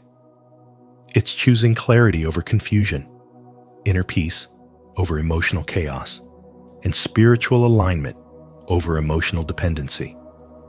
And in this process, you are not abandoning love, you're redefining it. To detach doesn't mean to forget or erase. It means to remove the emotional weight that someone holds over you.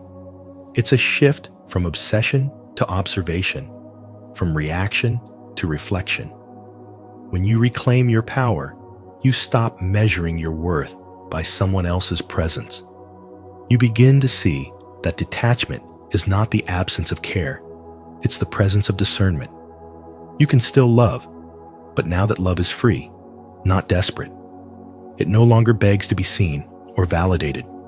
It simply is, whole and sovereign. According to Jung, we project our unmet needs and hidden wounds onto others, especially in romantic connections. That's why emotional attachment often feels so consuming. It's not just about them, it's about you. They become a mirror, reflecting parts of you that you haven't yet integrated. Detaching requires facing these projections and asking, what is this person showing me about myself? This level of inner work is the heart of spiritual wisdom. You're no longer just trying to get over someone. You're using the experience to awaken and evolve. When you detach from fear-based love, you make space for love that is rooted in freedom. No longer are you holding on out of fear of being alone. You realize you are already whole. You don't need someone to complete you. You need someone who meets you at your fullness. You begin to love from a space of choice, not lack. And in that shift, love becomes expansive, not restrictive. It flows without force, and it grows without expectation.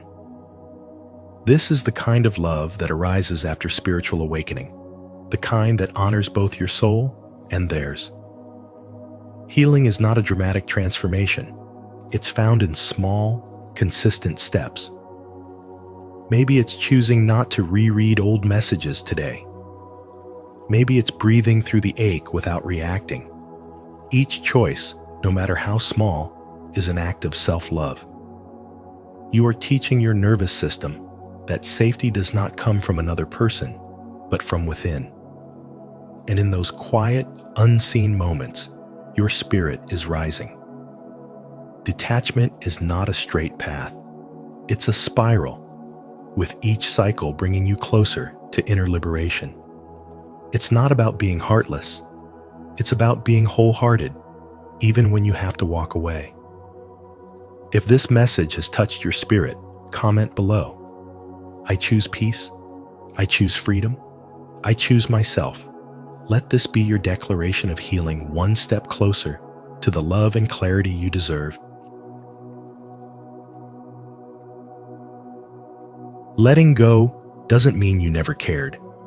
It means you're finally choosing yourself, your peace, your energy, your life. Emotional detachment is not coldness, it's clarity. And with clarity comes freedom. If this message has touched something deep within you, Don't forget to like this video, share it with someone who might need it, and subscribe to Spiritual Wisdom for more insights that guide your journey. Make sure to turn on the notification bell so you never miss our upcoming videos filled with healing, truth, and transformation. Until next time, stay grounded, stay wise, and most importantly, stay true to your soul.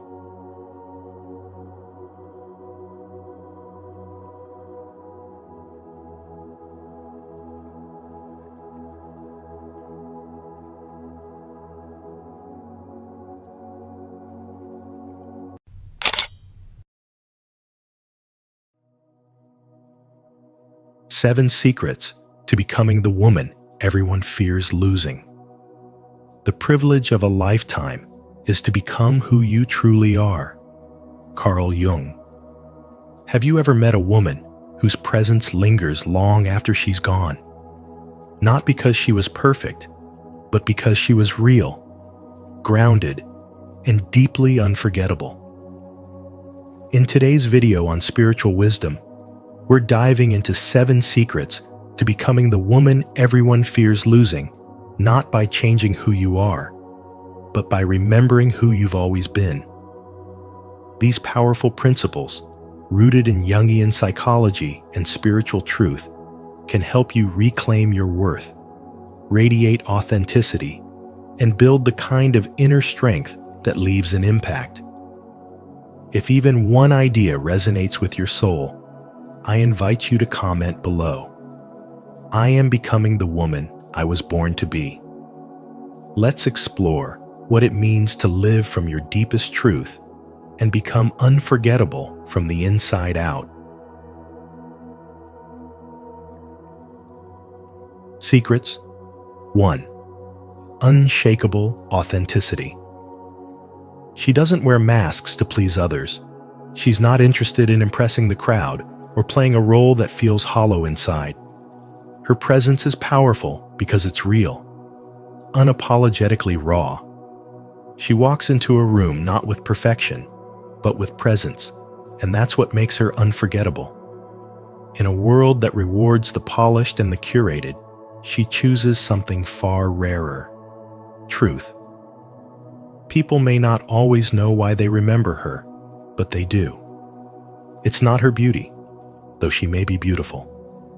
It's not her success, though she may be accomplished. What they feel, deeply and quietly, is that she is whole. Her authenticity is not a pose or strategy. It's her resting state. She doesn't perform vulnerability to seem relatable.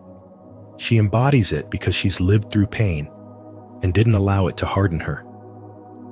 Carl Jung said, "The privilege of a lifetime is to become who you truly are." And she has claimed that privilege, not by accident, but by choosing, every single day, to strip away what doesn't belong to her, to drop the need for approval, to walk with her shadows, not hide them, to live in alignment, even when it costs her comfort or popularity.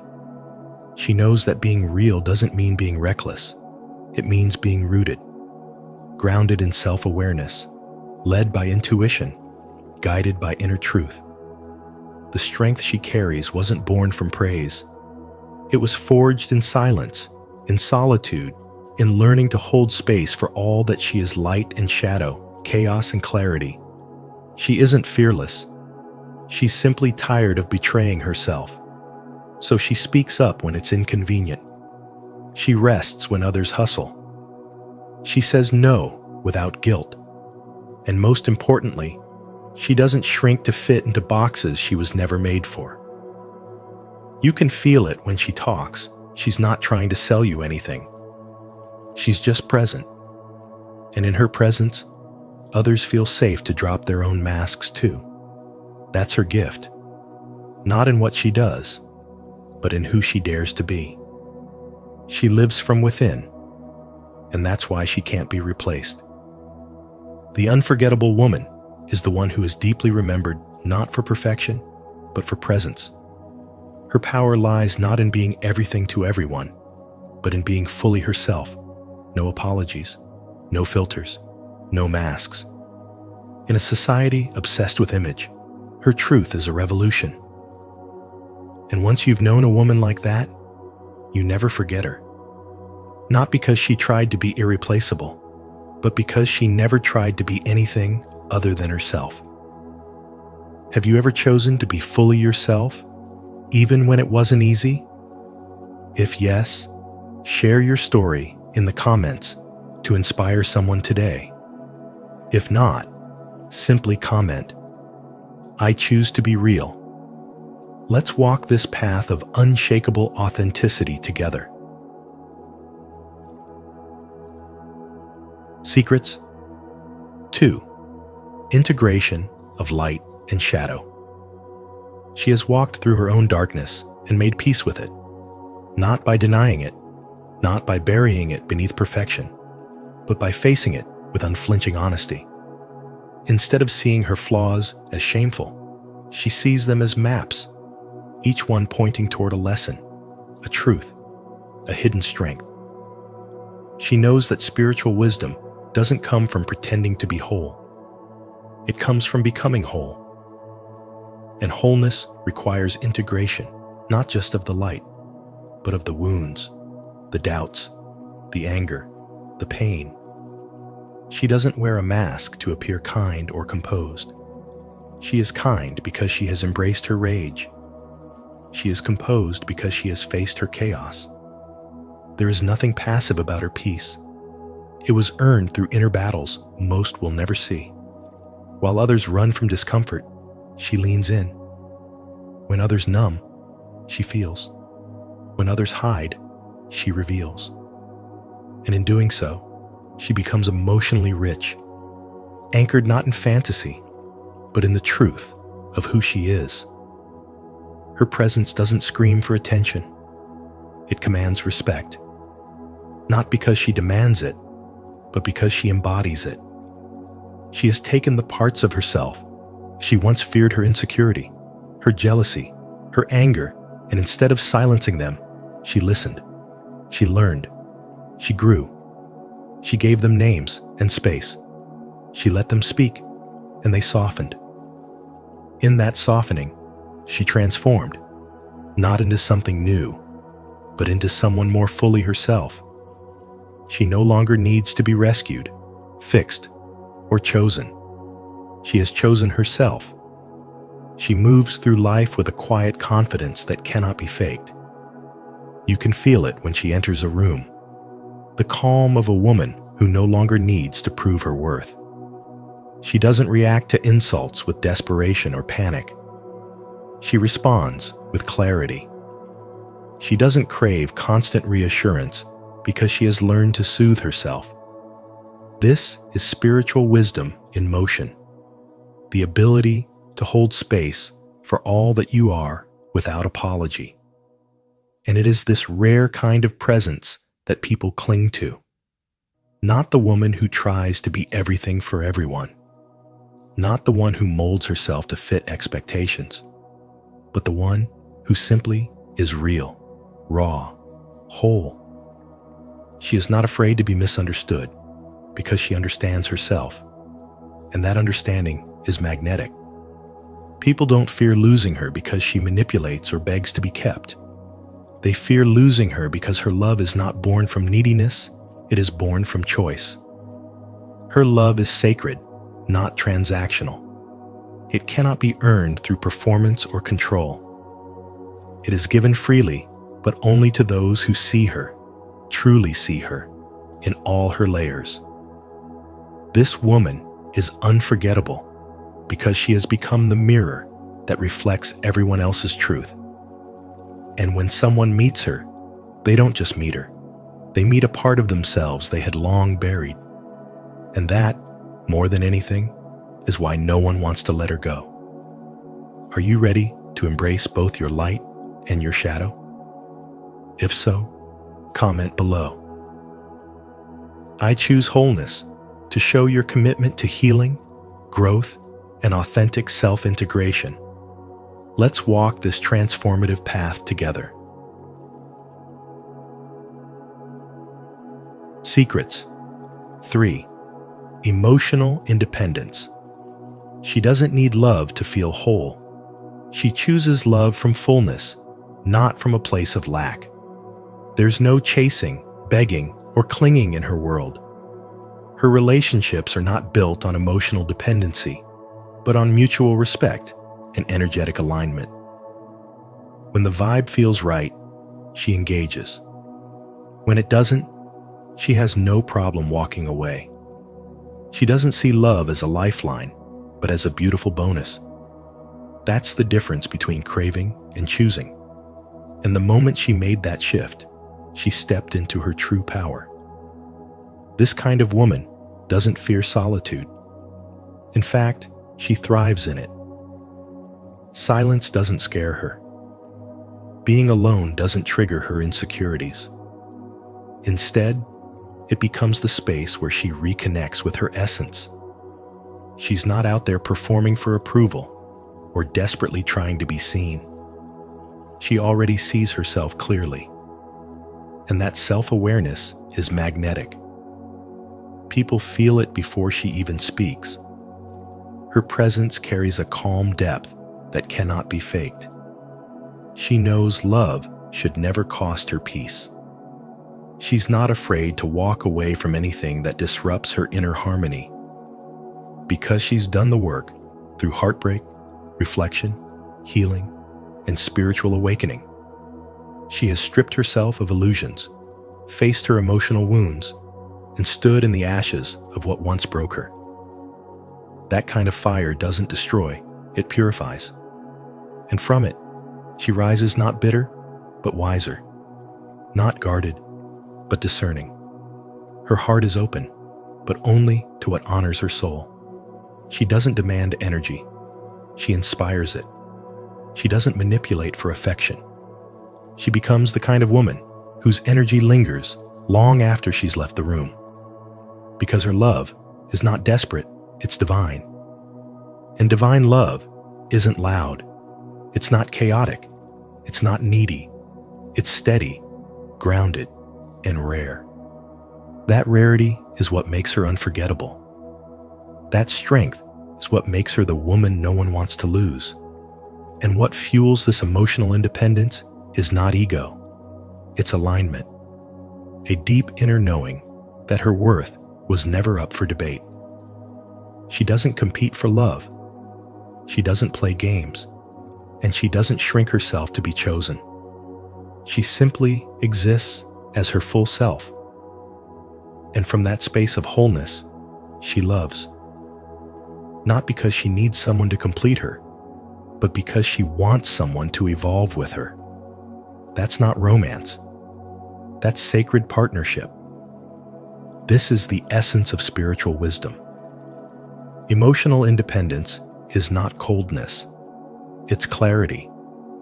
And when a woman lives from this truth, when she has the courage to love without losing herself, she becomes the kind of woman whose absence feels louder than most people's presence.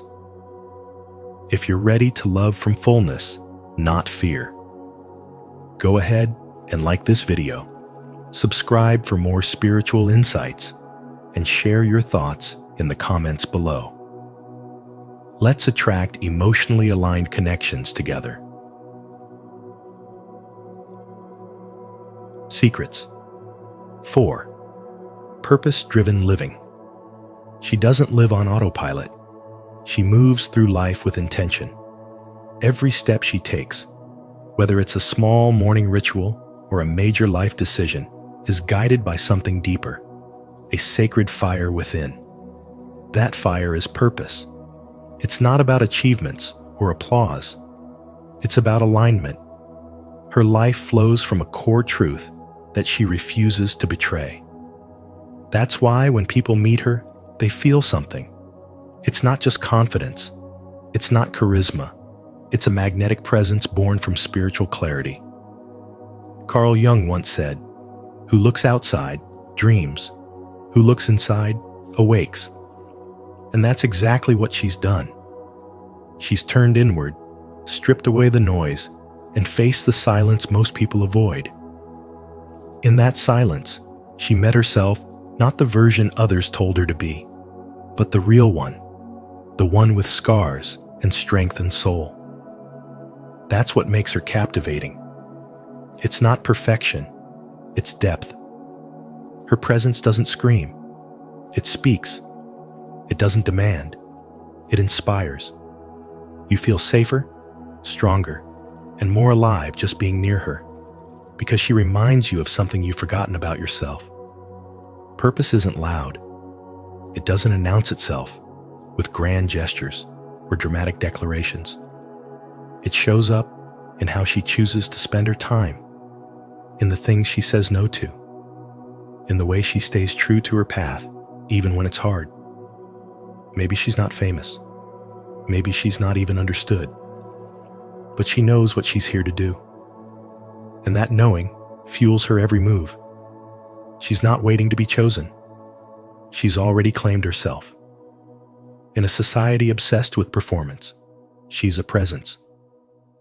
While others seek applause, she seeks meaning. While others follow trends, she follows truth. She doesn't need validation to feel valuable. Her worth isn't attached to how many people approve. It's woven into the way she wakes up each morning and chooses to keep going, keep growing, keep aligning with her soul's voice. This is what Carl Jung called the process of individuation, the journey of becoming whole. And she's walking it with grace and fire. She could be anyone.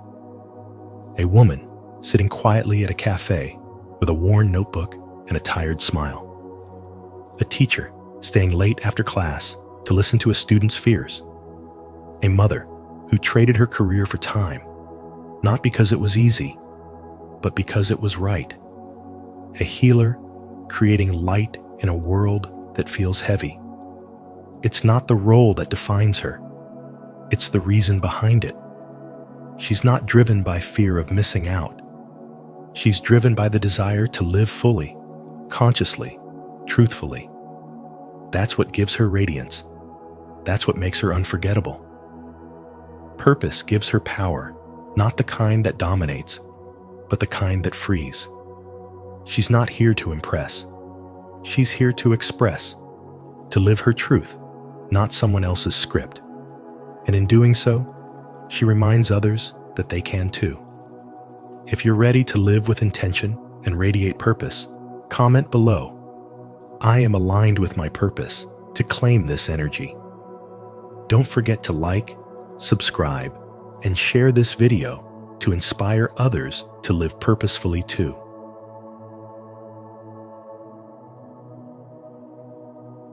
Secrets. 5. Sacred boundaries and self-respect. Not everyone deserves access to her. She knows this not in bitterness, but in clarity. She protects her energy like a sacred flame, refusing to let just anyone draw from her light. There's a quiet strength in her presence, the kind that doesn't shout for attention, but commands it nonetheless. She doesn't explain her worth or justify her limits.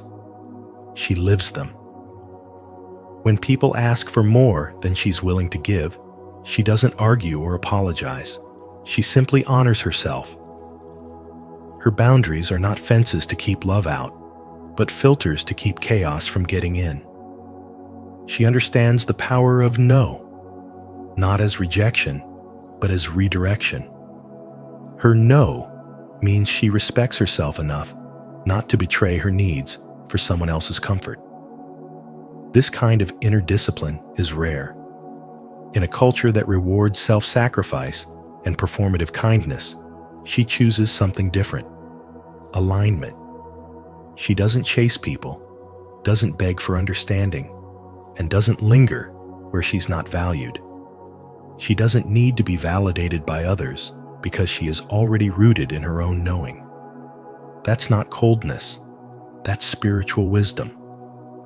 She has learned that her peace is more important than their approval. And when she walks away, she does so with grace, not out of spite, but out of sovereignty. She doesn't waste time trying to fix what she didn't break. She's not afraid of distance because she understands that solitude sharpens intuition. She's learned to befriend silence, to listen to her own heart, to stand still in her own power. People feel her absence in ways they didn't appreciate her presence. That's the paradox of the woman who lives in truth. The more she honors herself, the more unforgettable she becomes. She doesn't try to prove her worth through service, beauty, or sacrifice. She proves it through presence, through the way she holds herself, through the way she protects her time, her space, her emotional bandwidth. She's selective, not because she thinks she's better than anyone, but because she finally realized she's not for everyone. And that's her liberation. Her energy isn't random, it's intentional.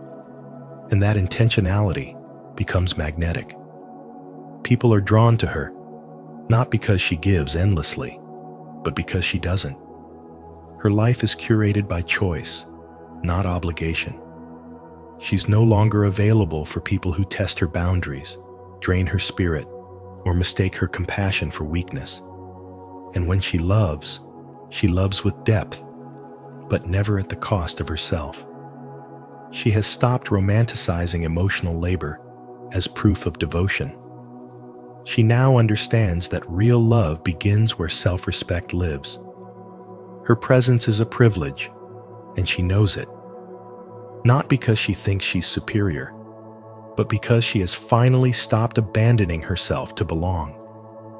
This is what spiritual wisdom looks like in a woman. The fierce commitment to self, the gentle refusal to betray her soul, the graceful exit from anything that no longer nourishes her. She is not easy to access. She is not easy to forget. And that is exactly why no one wants to lose her. If this message speaks to your soul, repeat after me. I honor my energy. I set sacred boundaries.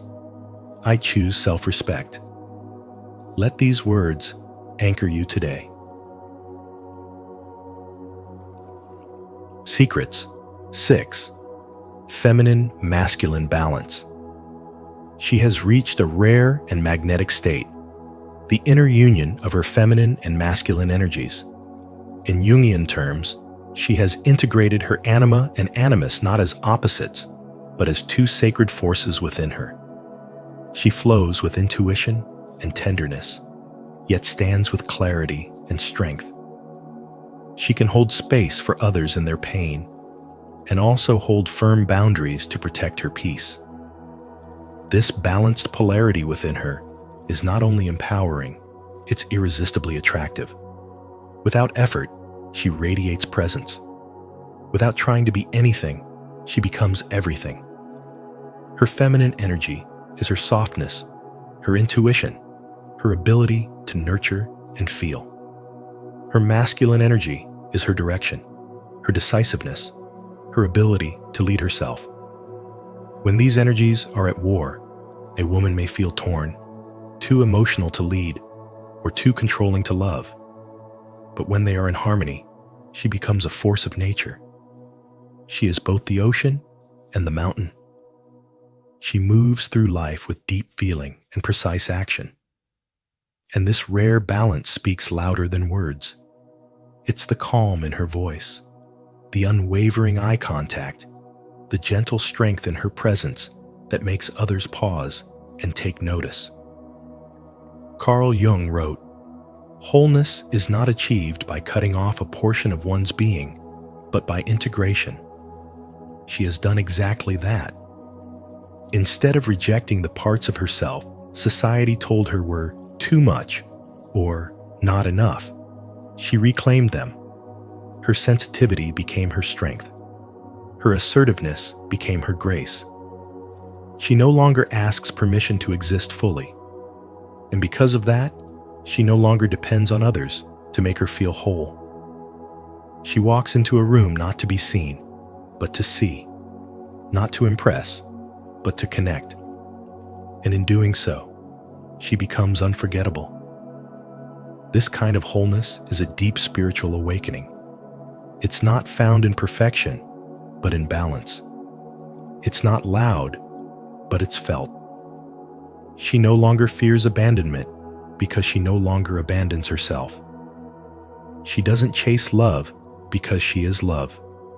She doesn't demand respect because her energy commands it. That is the power of integration. That is what makes her the woman everyone fears losing, not because she clings, but because she doesn't need to. In a world addicted to extremes, she is the rare middle path, soft and strong, loving and sovereign, intuitive and clear. She doesn't choose between being the goddess or the warrior. She is both.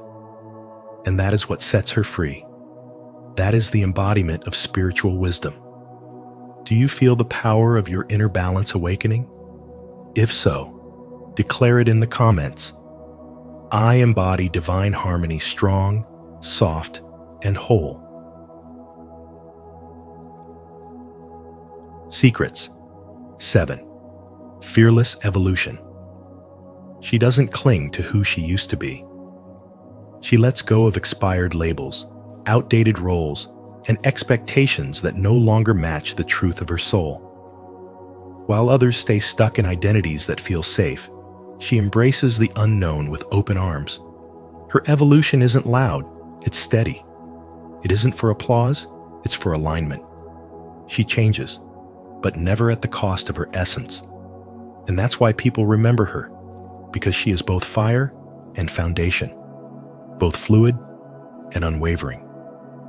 Carl Jung said, "The privilege of a lifetime is to become who you truly are." And she lives by that. She doesn't resist transformation.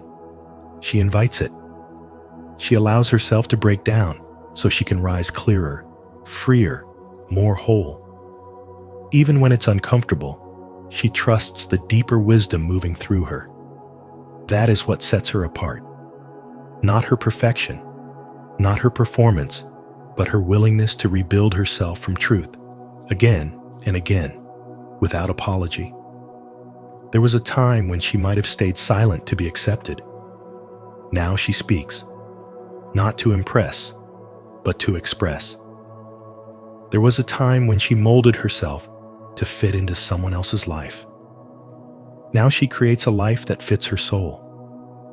Every version of her that she leaves behind becomes a layer of wisdom. She doesn't fear walking away from people who only loved the past version of her. They were never truly in love with her, only with who she pretended to be. And she's done pretending. Her power comes from presence. When she enters a room, it's not her looks or status that captivates.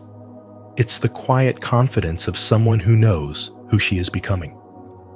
She doesn't need to prove herself because she is already grounded in purpose.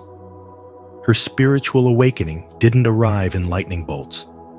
It came in quiet choices to let go, to trust, to choose herself. Again and again. And every time she chose herself, she became more magnetic, more real, more unforgettable. People fear losing her, not because she makes them dependent, but because she awakens something sacred in them. She mirrors what they could become if they stopped hiding. Her growth gives others permission to grow. Her honesty disarms their defenses. Her evolution reminds them of their own dormant power. She is a mirror, not a mask. There's no begging in her energy, no chasing. She has learned that those who are meant for her will honor her evolution, not resist it. And those who fall away, she lets them go with grace, because she knows nothing real can be threatened, and nothing unreal is worth clinging to. She lives her truth even when it costs her comfort, and that truth becomes her peace. This is the essence of fearless evolution, and this is why she's the woman everyone fears losing. Not because she tries to be irreplaceable, but because she dares to become fully herself. If this message resonates with your soul, declare it boldly in the comments.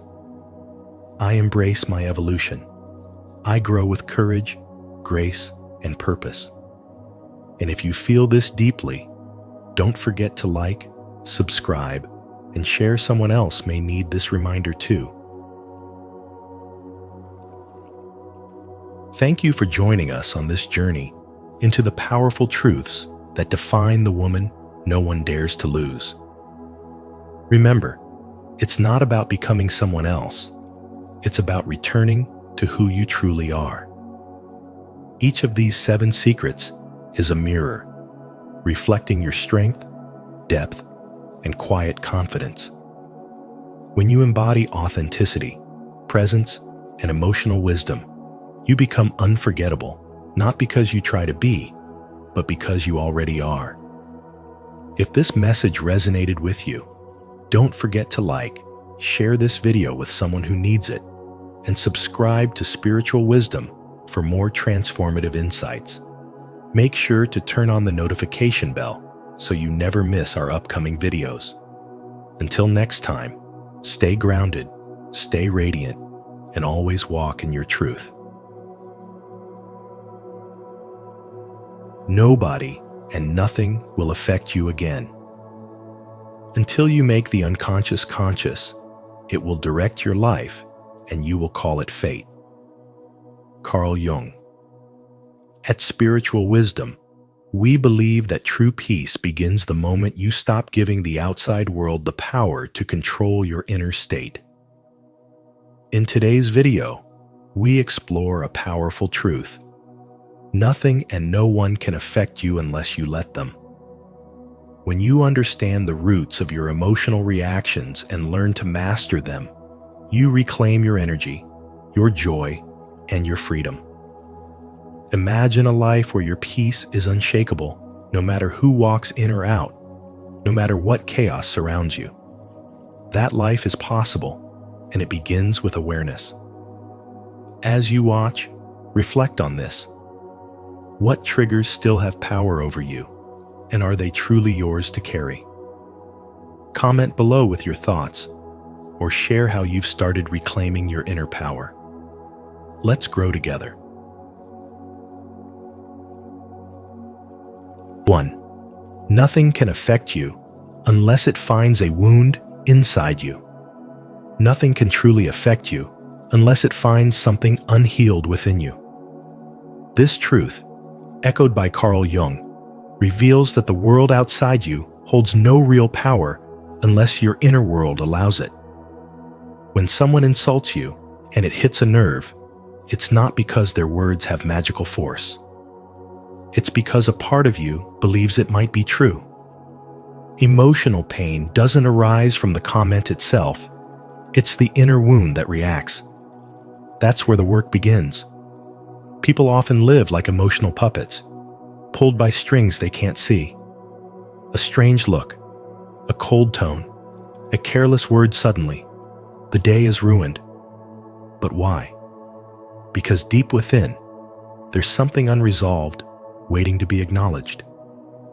Carl Jung taught that most of our suffering comes not from the event itself, but from our resistance to the message it carries.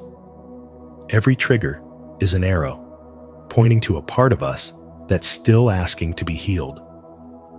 There's a silent freedom in realizing this.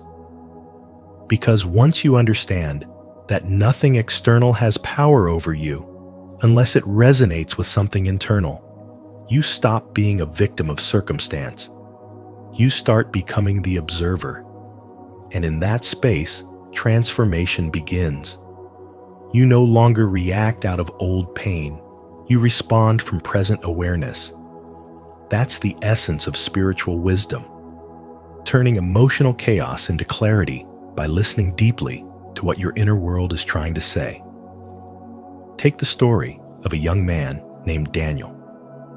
At work, a supervisor once accused him of being unreliable. Just a few years earlier, those words would have shattered him. He would have gone home drowning in self-doubt, replaying the moment over and over. But Daniel had done the work. He had faced the root of that insecurity, which stemmed from a father who never kept promises and made him feel like he didn't matter. So this time, instead of spiraling, he paused. He checked in with himself and realized, this isn't about me. It's their projection, and I don't have to carry it. He responded with calm and walked away with his peace intact. Carl Jung often spoke of the shadow, the part of us we don't want to see. But when we ignore it, we give it power.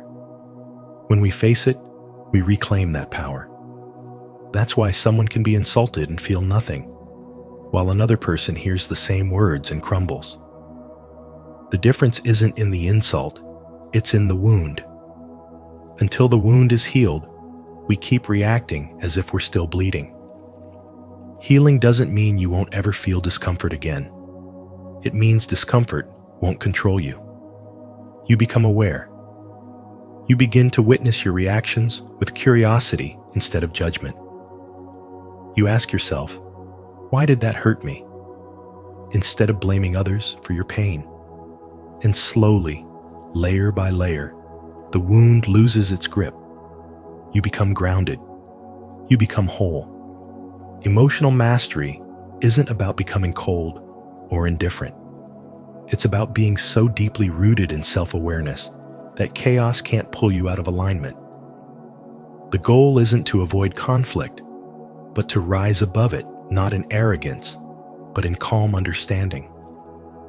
That's when nobody and nothing can affect you, not because the world changed, but because you did. Have you ever paused to ask yourself why something affected you so deeply? If this video helped you uncover a hidden wound or brought clarity to an emotional trigger, share your experience in the comments below. Your story might help someone else heal too. And if you're ready to face your inner truth, comment, "I'm ready to heal," to begin this powerful journey of self-discovery. 2. Emotional mastery begins with self-awareness. Carl Jung taught that making the unconscious conscious is the path to self-mastery. Most people move through life unaware of the inner forces controlling their emotions. They think the world is doing something to them, but in truth, life is only reflecting what's already within.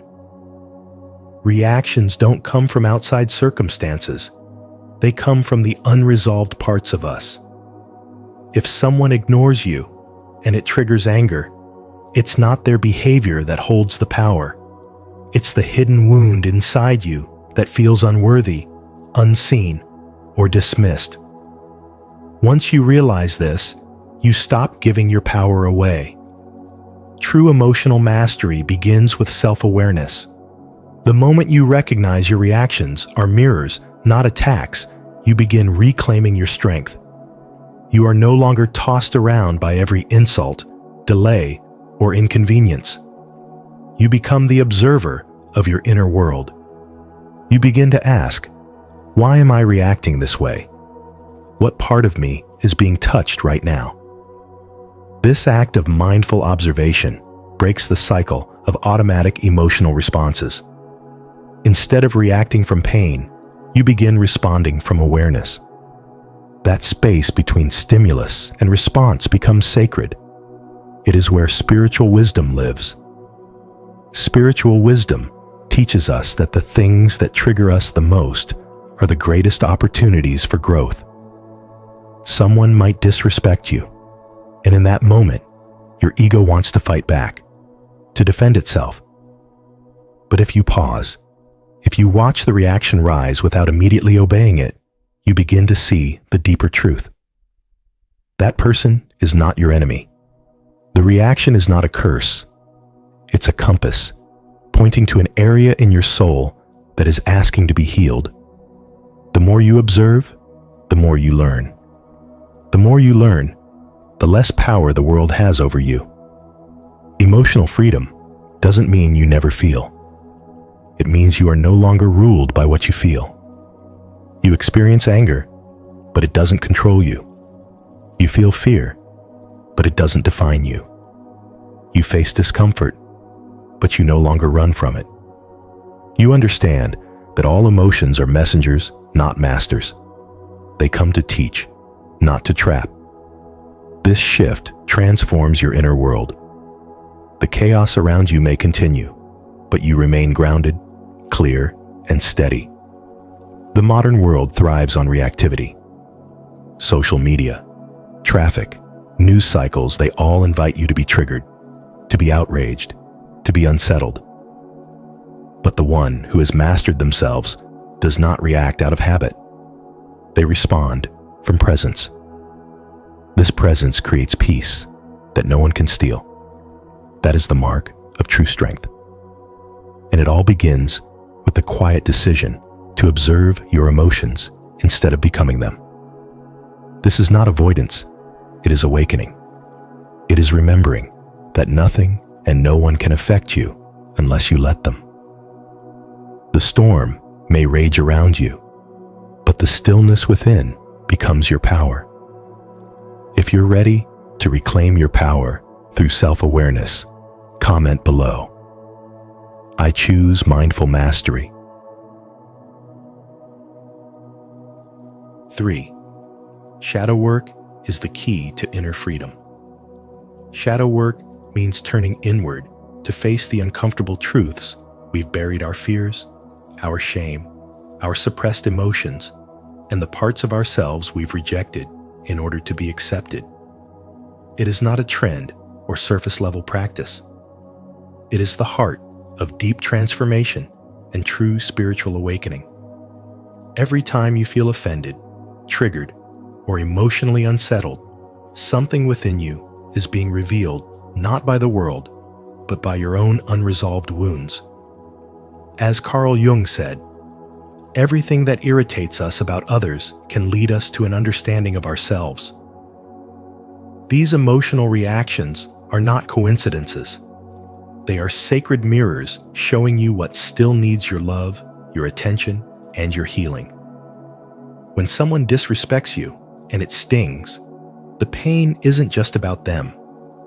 The reaction comes from a deeper place inside you, perhaps a childhood memory of being ignored, unworthy, or unseen. If you didn't believe it on some level, it wouldn't land so heavily. That's the shadow calling. It hides in your reactions, waiting to be acknowledged. The truth is, nothing external has the power to affect you unless it finds resonance within. The moment you stop blaming the world and start learning from your emotions, you shift from victimhood to inner power. That's the beginning of real freedom. Growth happens when you pause, look within, and ask, why did this upset me? What belief about myself does this touch? That simple curiosity becomes a door to spiritual wisdom. In that space, you stop playing defense and start building awareness. The more you bring light to the unconscious, the less it controls you. That's how you become untouchable, not because life stops being difficult, but because your inner world stops being dictated by chaos. You respond instead of react. You choose instead of collapse.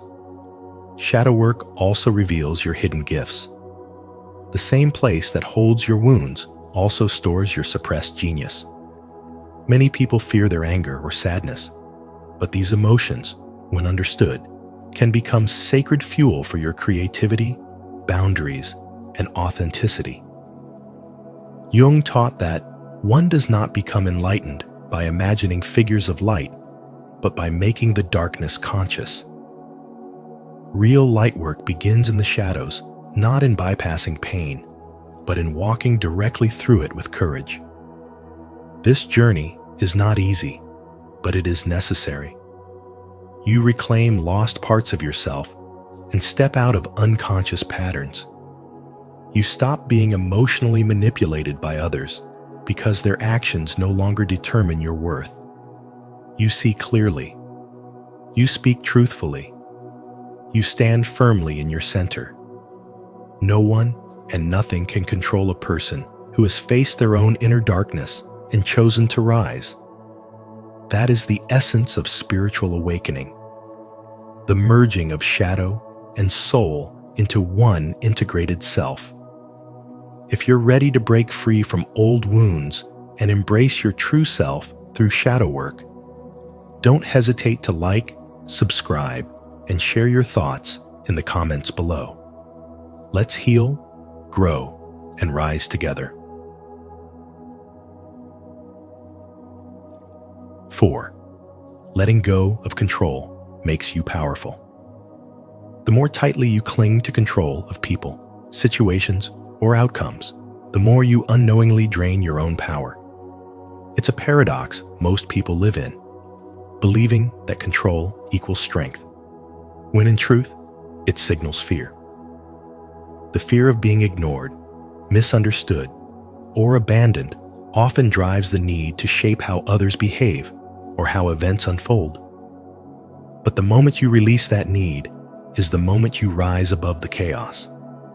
Carl Jung taught that the external world is merely a mirror reflecting the unresolved parts within us. If you find yourself needing constant validation or respect, it means there's a hidden wound inside still questioning your worth. When your peace depends on how others treat you, you've handed your power over to them. It's like being on an emotional leash. Your joy and confidence pulled in every direction by someone else's actions or approval. But imagine not needing their applause. Imagine being so rooted in your own inner knowing that silence doesn't threaten you, rejection doesn't shatter you, and misunderstanding doesn't disturb your calm. This isn't about being emotionally numb. It's about being emotionally free. Think of someone you know who radiates unshakable presence. They don't argue to prove a point. They don't chase after attention. And yet, their energy commands respect. That's the kind of strength that's born not from force, but from surrender. When you let go of needing things to go your way, you begin to see clearly. You stop reacting. You start choosing.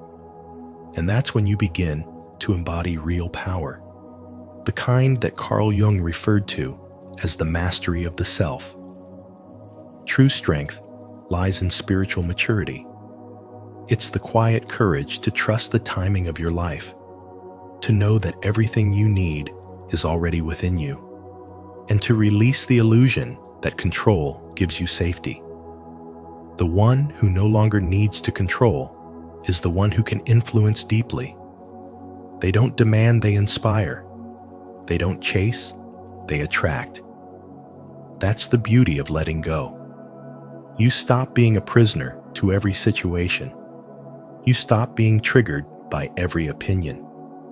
And instead, you begin to observe, respond, and stay centered no matter what storms rage around you.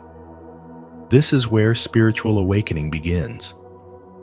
When you no longer seek peace outside of yourself, you awaken to the truth that nothing can touch you unless you allow it. You begin to see clearly. You are not here to dominate life, but to align with it. And in that alignment, you become a force that is both grounded and untouchable. Letting go is not weakness. It is wisdom. The kind of wisdom that Carl Jung devoted his life to revealing, that your inner world shapes your outer reality. So, as you release your grip on control, what you gain is far greater: peace, clarity, and the unshakable power of your authentic self. Do you feel the shift within you? If this message speaks to your soul, affirm it in the comments. I let go of control and step into my true power. 5. Perception shapes your entire reality. Reality itself carries no inherent meaning. It is your perception that shapes it. As Carl Jung said, it all depends on how we look at things, and not how they are in themselves. The same situation can either break someone or awaken them. What makes the difference is not the event, but the internal lens through which it is interpreted. This is the heart of spiritual wisdom, the understanding that your inner world gives birth to your outer experience. Two people can walk through the same storm, and yet one feels crushed while the other feels cleansed. One sees the darkness as punishment, the other sees it as preparation. The storm doesn't choose, it simply is. But the mind filters, distorts, amplifies. It draws meaning based on wounds, beliefs, and unresolved emotions. And because of that, your perception becomes your prison or your liberation. When you shift your perception, life shifts with you, not because life changed, but because you did. There was a woman named Maya who got fired from her job. At first, her thoughts spiraled into fear. I'm worthless. I failed. But as the days passed, something deeper stirred. She began to question those thoughts, and in that questioning, a new path opened. What once looked like loss became redirection. She pursued her long-forgotten love for holistic healing and launched her own practice. Nothing in the external world changed overnight, but her perception transformed her pain into purpose. Spiritual awakening is exactly this: the reclaiming of your interpretive power. When you stop reacting and start observing, you step into a higher frequency of consciousness. Someone ignores you, you don't spiral, you reflect. A door closes, you don't collapse, you stay curious. This is mastery. This is the space where nothing can affect you unless it finds something unhealed within you to attach to. If it doesn't resonate with a wound inside you, it passes right through you, like wind through an open window. The deeper your awareness grows, the more you realize that peace is not given by the world, it is built within you. And once you build it, the world can no longer take it. You begin to see life not as a series of attacks, but as a mirror reflecting your inner state. In every delay, you find alignment. In every rejection, you see redirection. In every loss, you recognize expansion. This is the wisdom that turns ordinary experiences into sacred lessons. Because when you understand that perception creates reality, you stop blaming the world and start reprogramming your lens. You choose faith over fear, meaning over confusion, growth over stagnation. And that is when nothing and no one can disturb your peace, not because life became easier, but because your spirit became stronger. If this message opened your eyes to the power of perception, leave a comment of clarity. I choose to see with wisdom. My reality is shaped by my mindset. 6. You are not your emotions. You are the observer. Emotional detachment is not numbness. It's the clarity that arises when you realize you are not the storm, but the sky. You are not the emotion, but the awareness witnessing it. Like clouds drifting across an open sky, emotions come and go, but your essence remains untouched. Most people live in constant reaction, tossed around by every emotional gust. But in the moment you pause and observe, instead of reacting, you awaken a deeper power within. That power is awareness, the space where spiritual awakening begins. Carl Jung taught that what we fail to make conscious will rule our lives. If anger, fear, or sadness controls you, it's not because they are stronger, it's because you've mistaken them for who you are. But you are not your fear. You are the one who notices it. You are not your sadness. You are the one who feels its presence without being consumed. The moment you step back and witness the emotion instead of becoming it, you shift from chaos to consciousness. In that moment, there is no longer just a reaction, there is a choice. This space between stimulus and response is where transformation happens. It is the most sacred space in your inner world, where the noise quiets and clarity emerges. In that stillness, you begin to see why certain emotions arise. You understand that someone's words did not make you angry, your old wound did. You realize that fear didn't just appear. It was summoned by your mind's attachment to control. These insights don't come from thinking harder. They come from seeing clearer. And seeing clearly is the fruit of awareness. Spiritual awakening is not the absence of emotion, but the mastery of it. You do not suppress your feelings. You allow them to pass through you like wind through the trees. You no longer identify with every surge of energy in your body. Instead, you become a steady witness, a grounded presence. Over time, this witnessing becomes your strength. You feel deeply, but you do not drown. You love fiercely, but you are not undone by loss. You embrace joy, but you are not addicted to its presence. This is emotional freedom. To live like this is not to disconnect from life. It is to be more fully alive. It is to walk through chaos with grace, to hear criticism without collapsing, to feel triggered and still choose peace. You are not here to be controlled by emotion, but to learn from it. Every time you choose awareness over reactivity, you become more of who you truly are. Calm, conscious, unshaken. And that is the real power of spiritual wisdom. If this message helped shift your perspective, don't forget to like, subscribe, and share your reflections in the comments below. Let's continue exploring the power of awareness and emotional clarity together. 7. When you stop reacting, the world starts responding.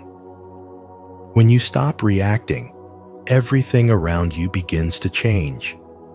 People no longer push your buttons because they realize those buttons no longer work. This isn't about becoming cold or indifferent. It's about mastering yourself so deeply that chaos loses its grip on you. Carl Jung once said, "Everything that irritates us about others can lead us to an understanding of ourselves." When you stop being emotionally hijacked by the outside world, you begin to live from the inside out.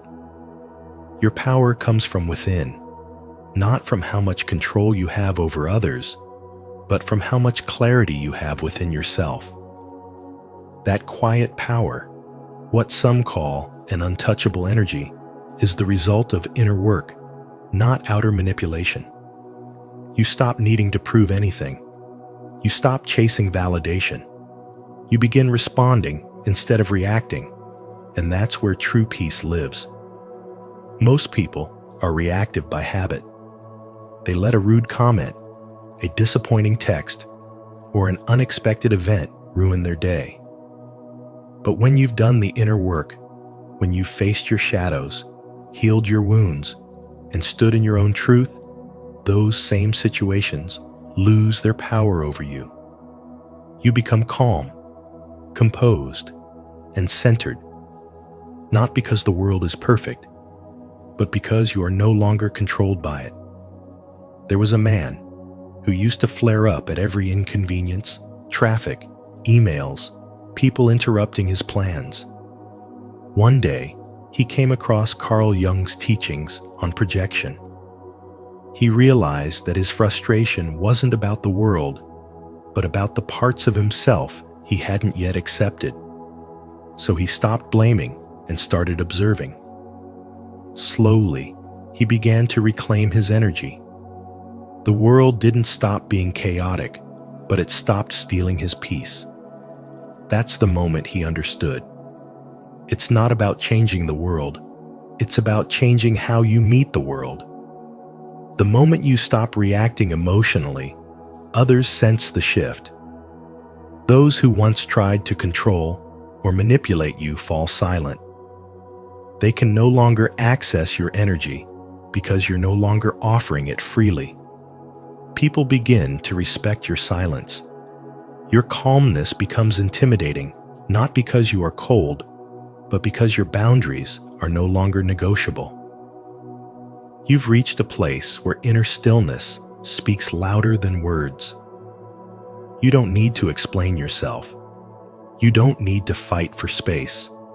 Your presence commands it naturally.